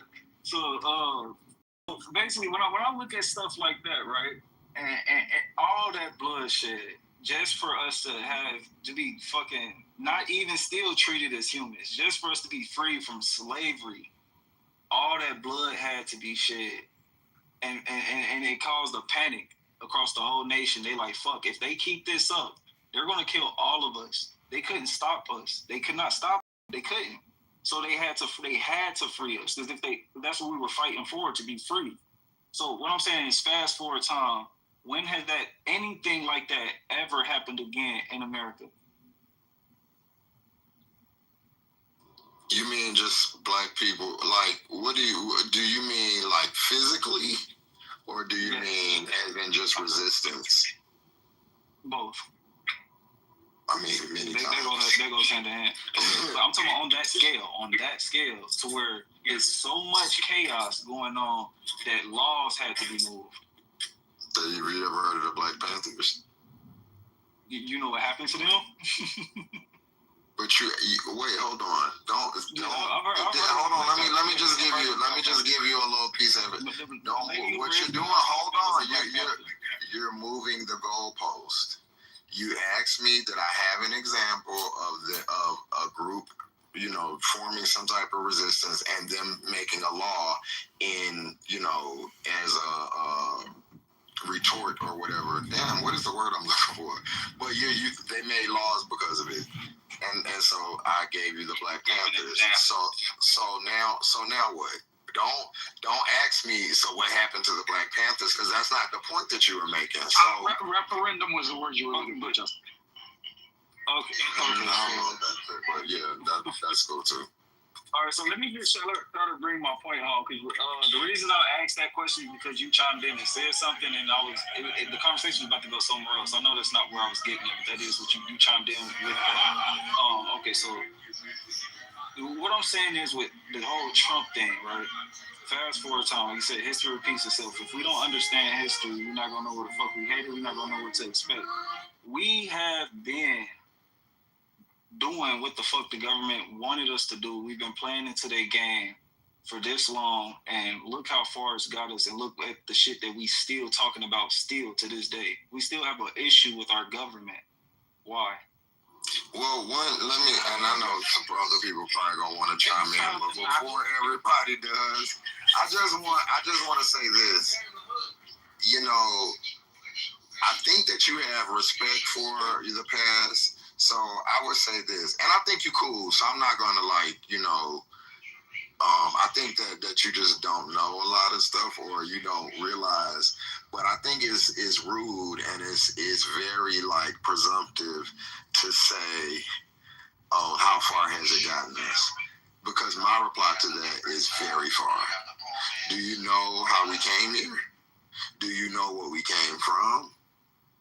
And you are sitting here as a black man, able to express your opinion, and as a black man, I'm able to debate with you without being killed, murdered, or whatever. And that's not eliminated. I don't want to downplay, what is currently going on. But I think it's disrespectful to our ancestors who did these things to say, we still, to slight it like that, like to talk about it in that way. And I would, that's why I would like for you to just think about what you say before you say it, because they moved a lot of needles. I just need you to understand that. I do understand that. I'm very appreciative of the people who came before us and died. They died in order for us to do this, right? They died. The people risked their lives in order for us to do this. You remember, like Freedom School, it was even white people that died for this type of freedom and liberty. So what I'm saying is something has to happen in order for a change on that scale. Because like you said, history repeats itself, right? And the things that our people fought for, are you aware that right now, as we speak, a lot of those things that they died for are being undone? So are you aware that our freedom of speech is in jeopardy right now, as we speak? You do know that, right? Because of size of Santa. So just this, I think this is the issue and the difficulty, right? It's like, yeah, you have these historical moments, but your connection between them needs to be clearer, because you're jumping significant historical time. You started with the Civil Rights Movement, then you went to slavery, then you went to the Gullah Wars, which were the 18th century and ended like before the Civil War. Like the historical timeline needs to be a little more cogent. I get your point though, and I think what culturally was trying to emphasize is that, yes, history repeats itself, but that doesn't mean that it's always the same, right? You may have the same event. For example, if we are struggling now with this issue of free speech suppression, there have been other monumental times in American history, like the Red Scare, the McCarthy era, where people were penalized for their speech. People lost their jobs. Companies went bankrupt, right? Because the government was on a quest to root out communism. And so everything someone said or did, or meeting they went to, a friend they had who may have slightly smelled like a communist, people were punished for that, right? So now the issue isn't communism, it's something else. Now the economic conditions are different, but people are still losing their jobs. So it is the sentiment or the policy return or the practice return. It's not always a literal one-to-one. So yes, we have progressed significantly over time, but because we are living in a democracy, we will return and revisit certain circumstances or situations as the population grows, as economic conditions change, as culture change. We have to revisit these things for the new people. But the fight or the commitment to the idea, to the ideal, or to the principle can't change. If you are for like life, liberty, and the pursuit of happiness, you have to be for that all the time. How you fight for it, it's gonna look different, but that's still the same principle. Yes. So hopefully that makes sense. Just, I think the reason why I wanted to understand who you were first before I gave an opinion about how you were exploring your ideas is because I wanted to understand the type of person you were and what your worldview is. I think anybody that would lecture you that you're not doing it right, that you're seeking for information, it's not the right way to do it, that there are gaps in your logic and reason, is somebody that would indoctrinate you into their belief system. I think you're approaching. I think you're approaching these questions. You're annoying. No one is indoctrinating anyone. That is a process of scientific reasoning. That is not telling people what to think. You're an imbecile. Your approach to information was exploratory. I think you're asking just questions, and it was a very respectful back and forth, and it's the way you should engage in the exploration of your ideas and understanding the frontier of what you're studying. It's not a frontier. It's a landscape, sir. And you have to be prepared to defend your position, but at the same time have an open mind to accept other people's opinions. I think you've done that exceptionally well with Just. I would just like to ask you a question. I noticed that you kind of hinged a lot of your questions that you had with Just based on the Black community and our fight for freedom and our fight against oppression and that type of thing. Talked about the Geechee Gullah Wars and that type of thing. I'm curious, where do you think you find yourself? At what time in the liberation struggle for Black Americans, where do you think you find yourself? Do you think you find yourself on the frontier of that fight, that this is a new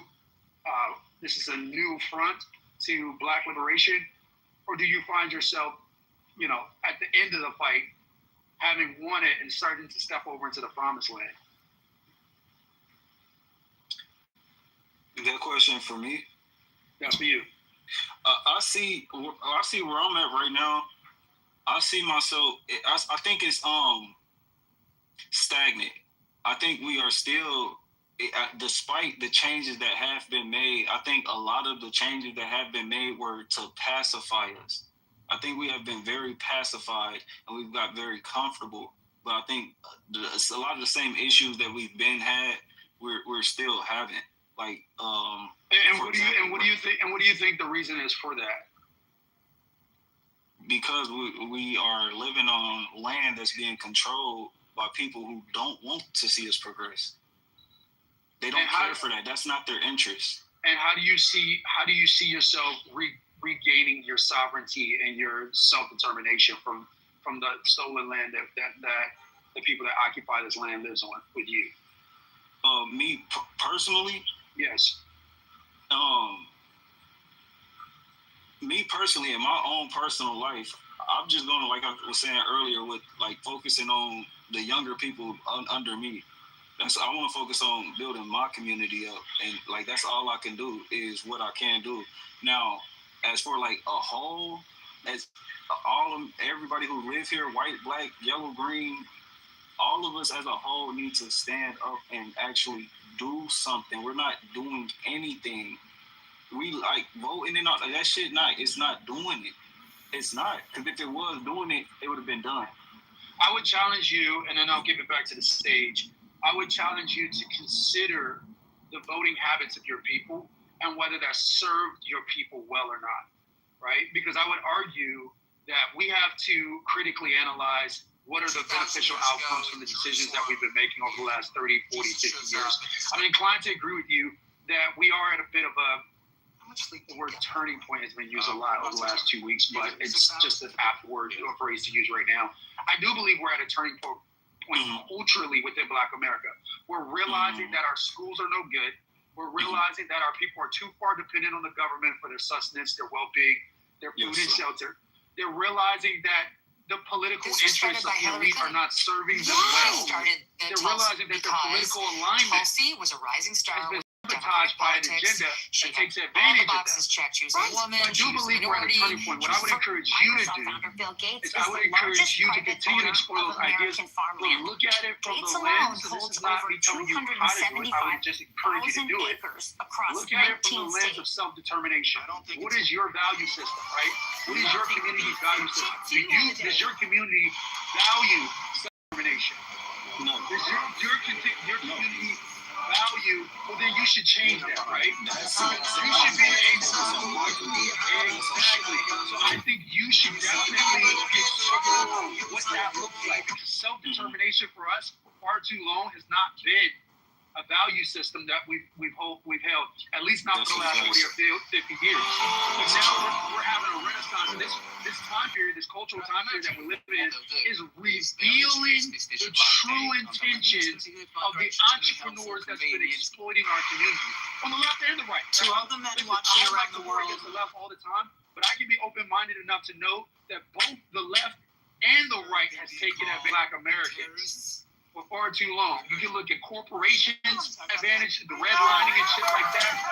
These are things that have been promoted on the right, but at the same time, it's also been promoted on the left with the crime bill and with the military, the prison industrial complex. Same side. So what I want to do, it is, but at the same time. And PC, you got 30 seconds, my dude. Yeah, I'm 6 minutes into a meeting that my team is on. So all right, well, you about to be 30 seconds. I don't get a lot of applause. Now you got 20 more. Because I encourage people to think against the groupthink. Groupthink wants herd mentality. That's where survival is. That's where instincts are.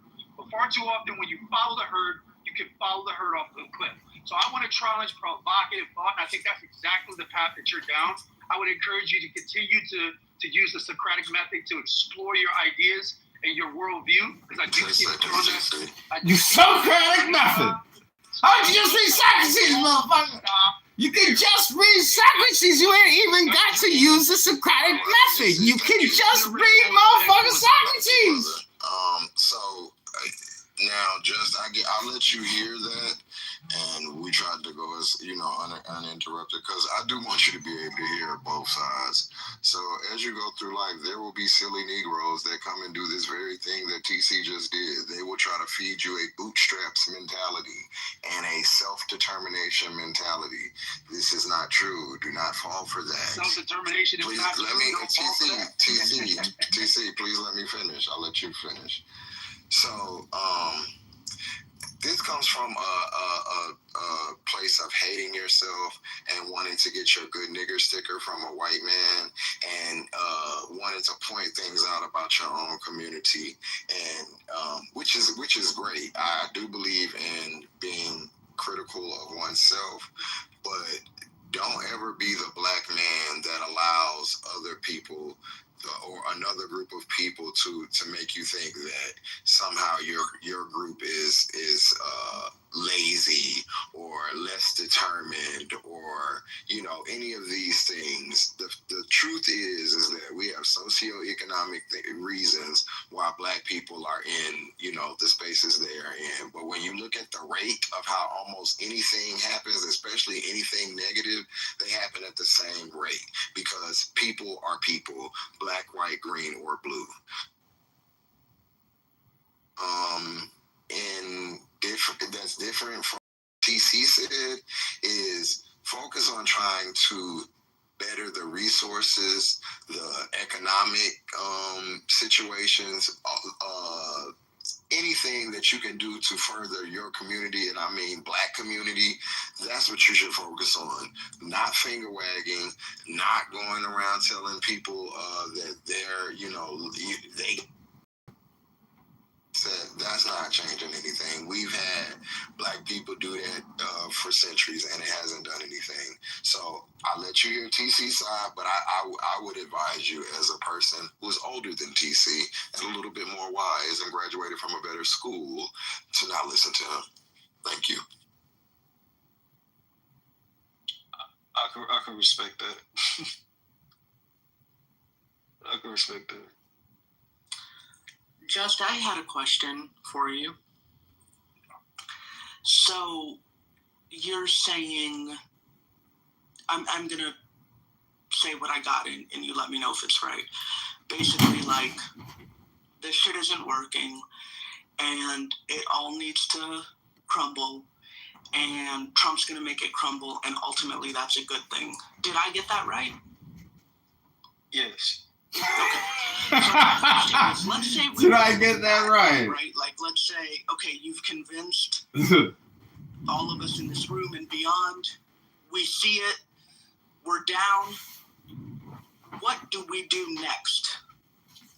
Go ahead. We put people in position who actually care about people. So you're saying we elect better people? We put humans in office. Yes, we put humans with that has feelings and understands other people's feelings and cares about other people's feelings and their livelihoods. Okay. Yes. So this is where I'm confused, because the system of the idea that we're going to elect good people and actual humans who care about other people, that's a system, democracy, elections, but you're saying that's not done anything for us. Fuck all of that. So then if that all crumbles, how do we elect those people? Are you saying like, we'll just create our own version of democracy after this democracy falls, or how does it work? I think it works in the way it worked. I can't even think of the year. I don't think about an exact year. But the times where we used to trade everything was based on trades. I think we go back to those simple times, or we keep shit simple. Like, we've overcomplicated everything. Now we arguing over how much America is in debt and how much minimum wage is, and all. It's a bunch of nonsense. If everybody just be humans and work together, we can all have everything we want. But nobody will be poor. Nobody will be homeless. We can live. We can definitely live in abundance if we just stop playing their game. That's all we got to do is just stop fucking playing. That's why I said stop paying bills. I know it sounds crazy. Wow, what is it? But shit we talking about is fucking crazy. What do you mean $15 an hour? Like, what? Like, all of this shit is fucking crazy. It just is. You're very idealistic, which I don't think is necessarily a bad thing. But you know, because I was but you just gotta manage expectations, bro. Like, you know, the world that you think is available in reality, it's kind of just not.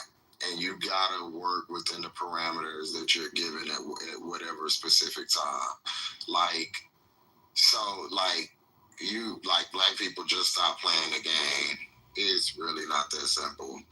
That's like pretty much that we out of here if we stop playing the game. You know, we have to play the game. So white people in as well. I'm not saying that they aren't, but the way that black people are affected is always going to be different from any other group. So even when even if you just, you know, put it poor people or however you want to classify it, we live in a closed system, right? So it's not, you have to dismantle it or do whatever you plan on doing from the inside. Just saying these statements and just thinking like people will like, yeah, we're gonna work. I get it. I understand it. I want to be like that too. But, you know, life lets you know that things work different. It's just not that simple. But I don't fault you for having, you know, for thinking the way that you think, though. Okay, I want to challenge your stance for a minute. Walk me down the ripple effect if every American, every honest living American who pays taxes, walk me down the ripple effect if everybody stops paying their mortgages, stop paying car notes, stop shopping at the grocery stores and start growing their own food. What's the ripple effect? You said growing their own food? Yes. So, because you went out, I don't know if it was my phone or yours. You said stop. You said stopped or started. I couldn't hear. We instead of shopping in grocery stores, we growing our own food. Instead of taking our kids to school, we building our own curriculums, things like that.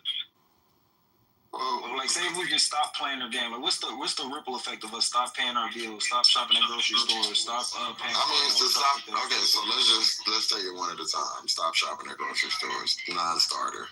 Most of us live in urban environments. We don't have any land. We don't have the capacity to grow the food that it would need to take to sustain us. So that's like, you know, that's out before it even starts. Okay, you say that. However, everybody is still buying food, right? So there is spaces to grow the food. But you have to own that space. You have to have access to that space. We do not as civilians. We have people in position that's doing that right now. But I'm saying, okay, look. Hold on. So do you think they're just going to give up their access, you know, their land for us to go and, you know, grow our own little corner of food? Yes. If we fight for it, because right, like you said, right now we don't have land to do this. Like, God made land for us to grow food everywhere. Like, we have earth, there's land everywhere. We don't own nothing. That's what I'm saying. We have to get out that mindset of thinking that that's what I'm. That's people have deeds and paperwork to this stuff. Exactly. And courts and, you know, a system. Exactly. That all that shit has to be undone. All that shit needs to be undone because they don't own this shit to sell it to anybody anyway. This is God's land. Yeah, no. What are we talking about? Yeah, what are we? Because this is real. This isn't. Do you think you can make this case in a court of law and it be successful? Like, this is God's land. No. All right. So then that's why needs to be implemented. But what I'm saying is, what's smarter to do with your time? Think about something that has like little to no chance of flying, or in the meantime figuring out something that could penetrate or could do something.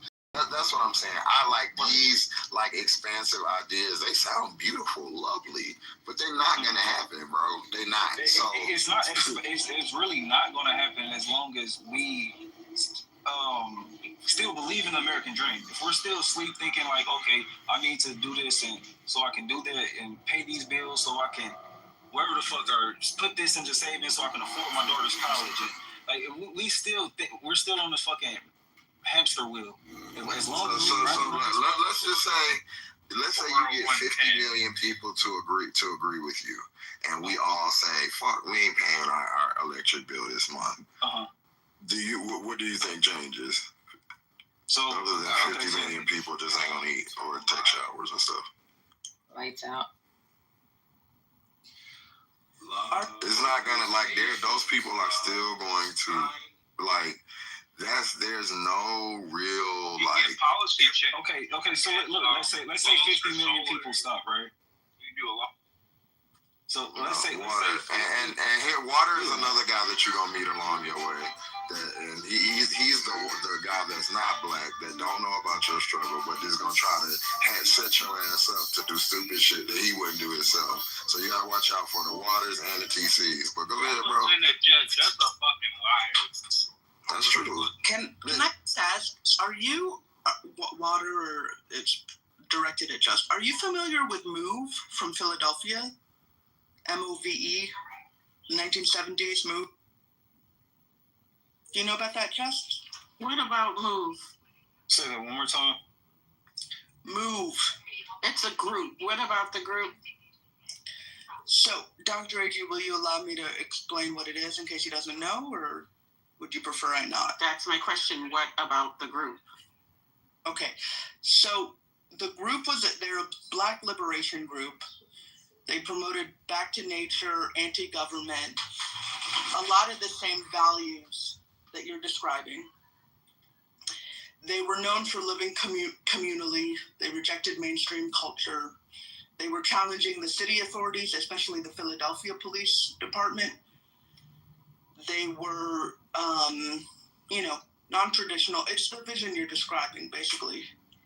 And in 1978, after years of complaints from their neighbors about the noise or their confrontational behavior, basically anti-blackness, if you ask me, the police tried to evict them from their homes. So this standoff occurred in August 1978, and in the course of that stand-up, a police officer was killed, and a lot of others were injured. So they arrested a lot of them, and 9 of them were convicted of third-degree murder, sentenced from everything from 30 to 100 years in prison. Now, after that, they continued to be a movement. And in 1995, people were complaining again. And city officials, including the first black mayor of Philadelphia, authorized a massive police operation against them. Right? So it was like almost 400 police officers, armored vehicles, tear gas, the whole thing up. They still refused to surrender, the MOVE members. So the police literally bombed the house that they were living in from a Pennsylvania State Police helicopter. It caused a massive fire.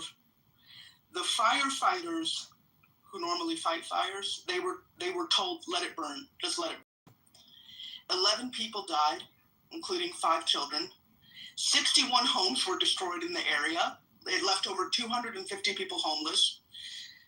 It's the first time in U.S. history that this kind of military-style bombing against, the country's own citizens has been allowed.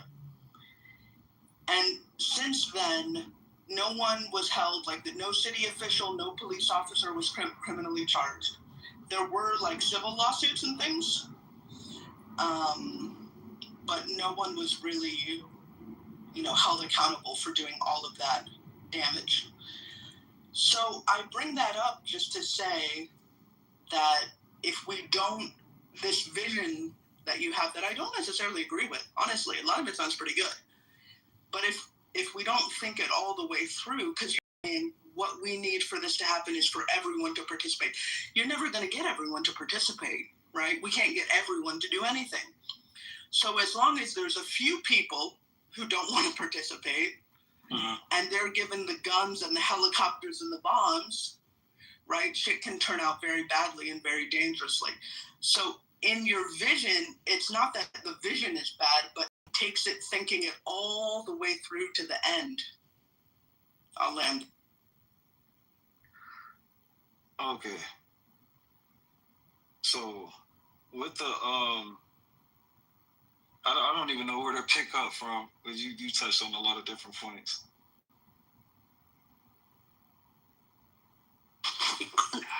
Yeah.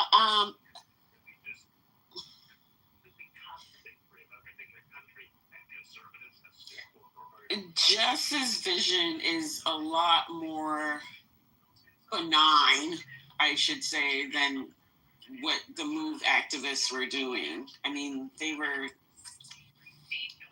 nothing legitimizes the response, but it wasn't as benign is what Just is talking about.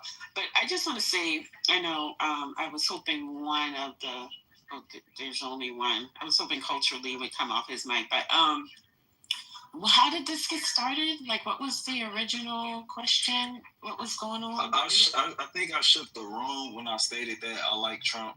You didn't shake it, babe. You didn't shake the room. That's exactly how it started. Yeah. That was at 7:30 in the morning. People start talking. But he did this. Oh, stupid. No, it's not that you're stupid. I don't think you're stupid, bro. But I think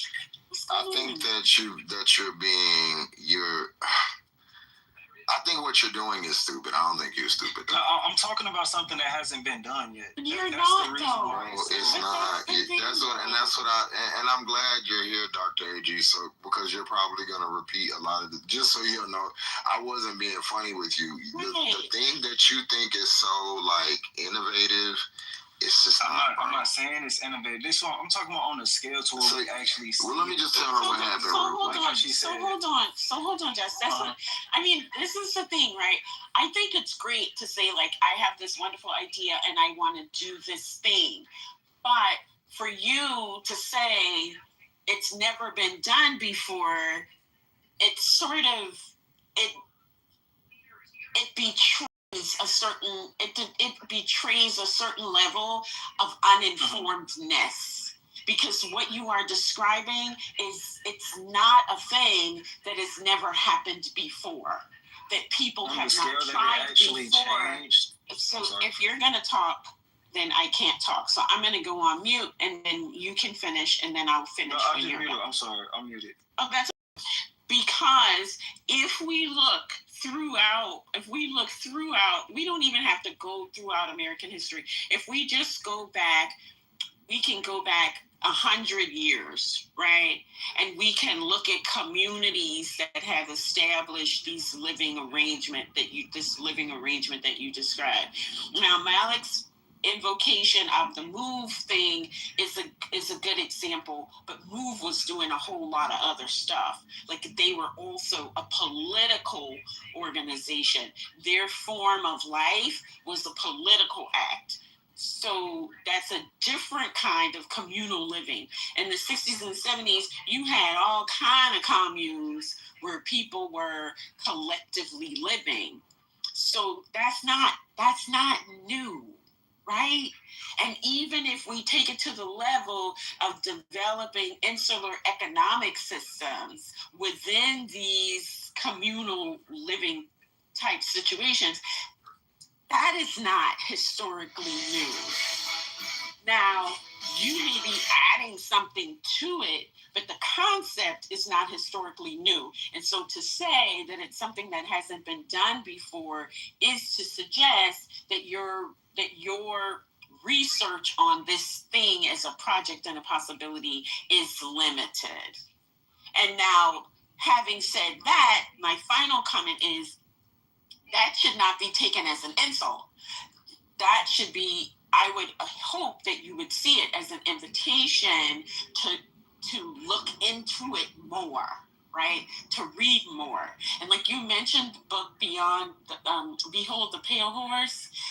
Okay, that's a great book, but there are nonfiction books that you can read as well that can expand sort of your understanding of these things. Randall, I always get him mixed up, but I think it's Randall Kennedy. He has this amazing book. It's called Nigger, the history of the word. I recommend that you read that because it's about that word, but there's also psychological and sociological analysis of sort of Black people's relationship to this country over time. That is an amazing read for someone who is interested in the things that you're interested in. So that's my final comment. You can go ahead. Sorry. First I want to say I didn't take offense to anything. Even early when they was calling me stupid, like I don't really take offense to much. I'm sorry, I don't mean to interrupt you, but they're gonna have the White House press briefing soon, so y'all go ahead and keep talking. But I'm about to play that. Awesome. The one, yep, autism. All right, so what I'm saying is, I'm saying something that's never been thought about, or I'm not saying I'm innovating something, a brand new idea. What I'm saying is, okay, as many people that are participating in the game today have never opted out all at once. As many people that are paying bills and going to work and working for wages that are just unlivable wages, as many people that are doing this today, that many people have never opted out the game since the game started. Makes it different and kind of stand out from other apps. What do you in history where that's happened? Almost like released the U.S. I don't understand the question. Say it one more time. I'm saying, is this as many people. Are you involved in this? Water, please. This is what I'm saying. Look, first let me clear this up. This is just what I see as. No. Don't go back. Just okay. Ask the question. So what I'm saying is, as many people that are participating in this American dream, chasing this American dream, trying to live whatever life people want for themselves, which is whatever they define. You should, respectfully. Now, as many people who are participating in this American dream are participating in the race towards the American dream, and show me in history where that many millions of people have opted out the game all at once. Well, nobody can show you that because by virtue. That's what I'm saying. Hold on. This is where it becomes a little illogical because by virtue of being in America, right, remaining active in the American project, we commit to certain things. And one of those commitments is to the fundamental sort of principles of America, which is the pursuit of freedom, economic freedom, physical freedom, right? So you can't be a part of the American project and opt out of the American project at the same time. So that's right. That doesn't make sense. That's why I'm saying we need to opt out of the American project. We can't unless you're gonna. All we have to do is just stop. Listen to what I'm saying.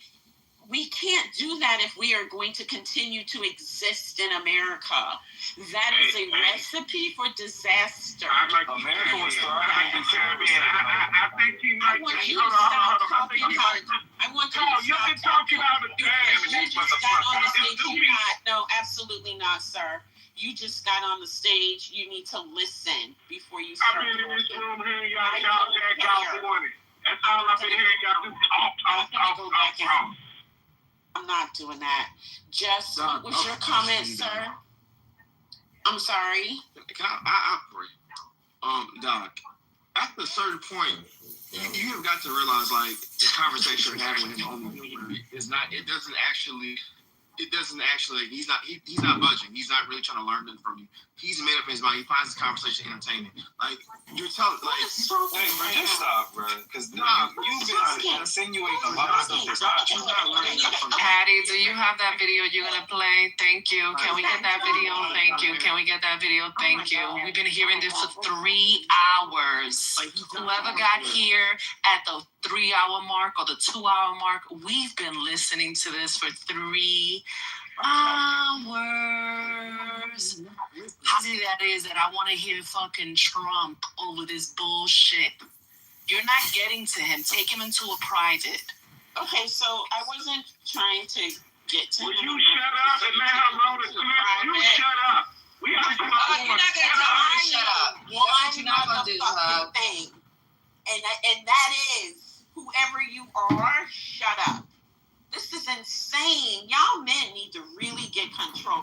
I don't know if it's the Axe body spray or I don't know, that T. Kirk shit that them football players be selling on the TV. I don't know what it is, but y'all's brain, something is really wrong with it. The fragmentation in your brain really needs to be looked at.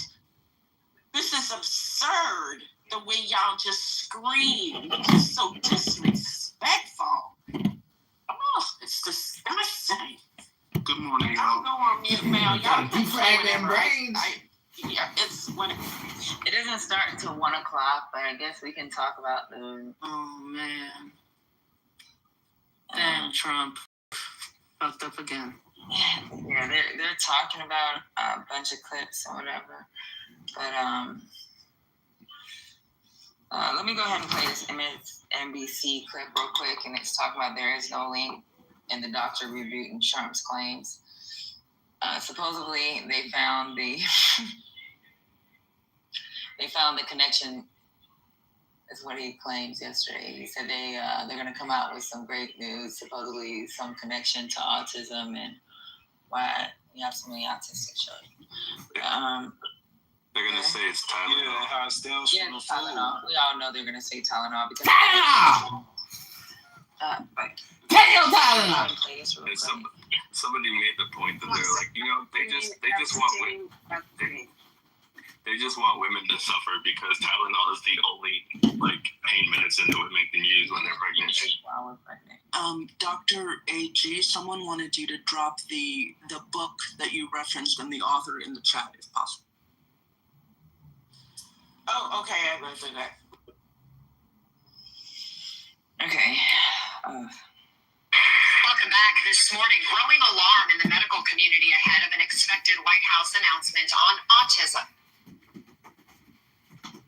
I think we found an answer to autism. We're going to be talking to the office of the White House.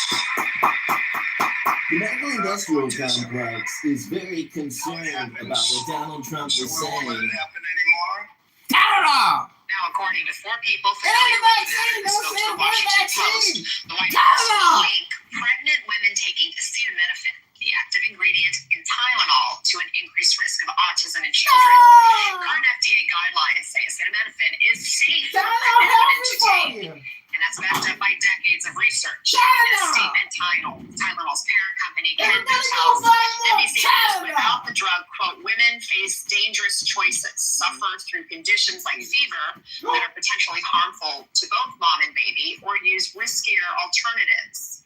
Let's bring in Dr. Vinny Gupta, a pulmonologist and MSNBC medical contributor. Doctor, we've all been told Tylenol is the safe pain reliever to take when you're pregnant, and any possible link between that and autism has been thoroughly studied before, right? What do we know? Good morning. What we know is that there's been years of research prior to recently showing a correlation but not causation of Tylenol, maybe a very small increased risk of a baby developing autism. Very small.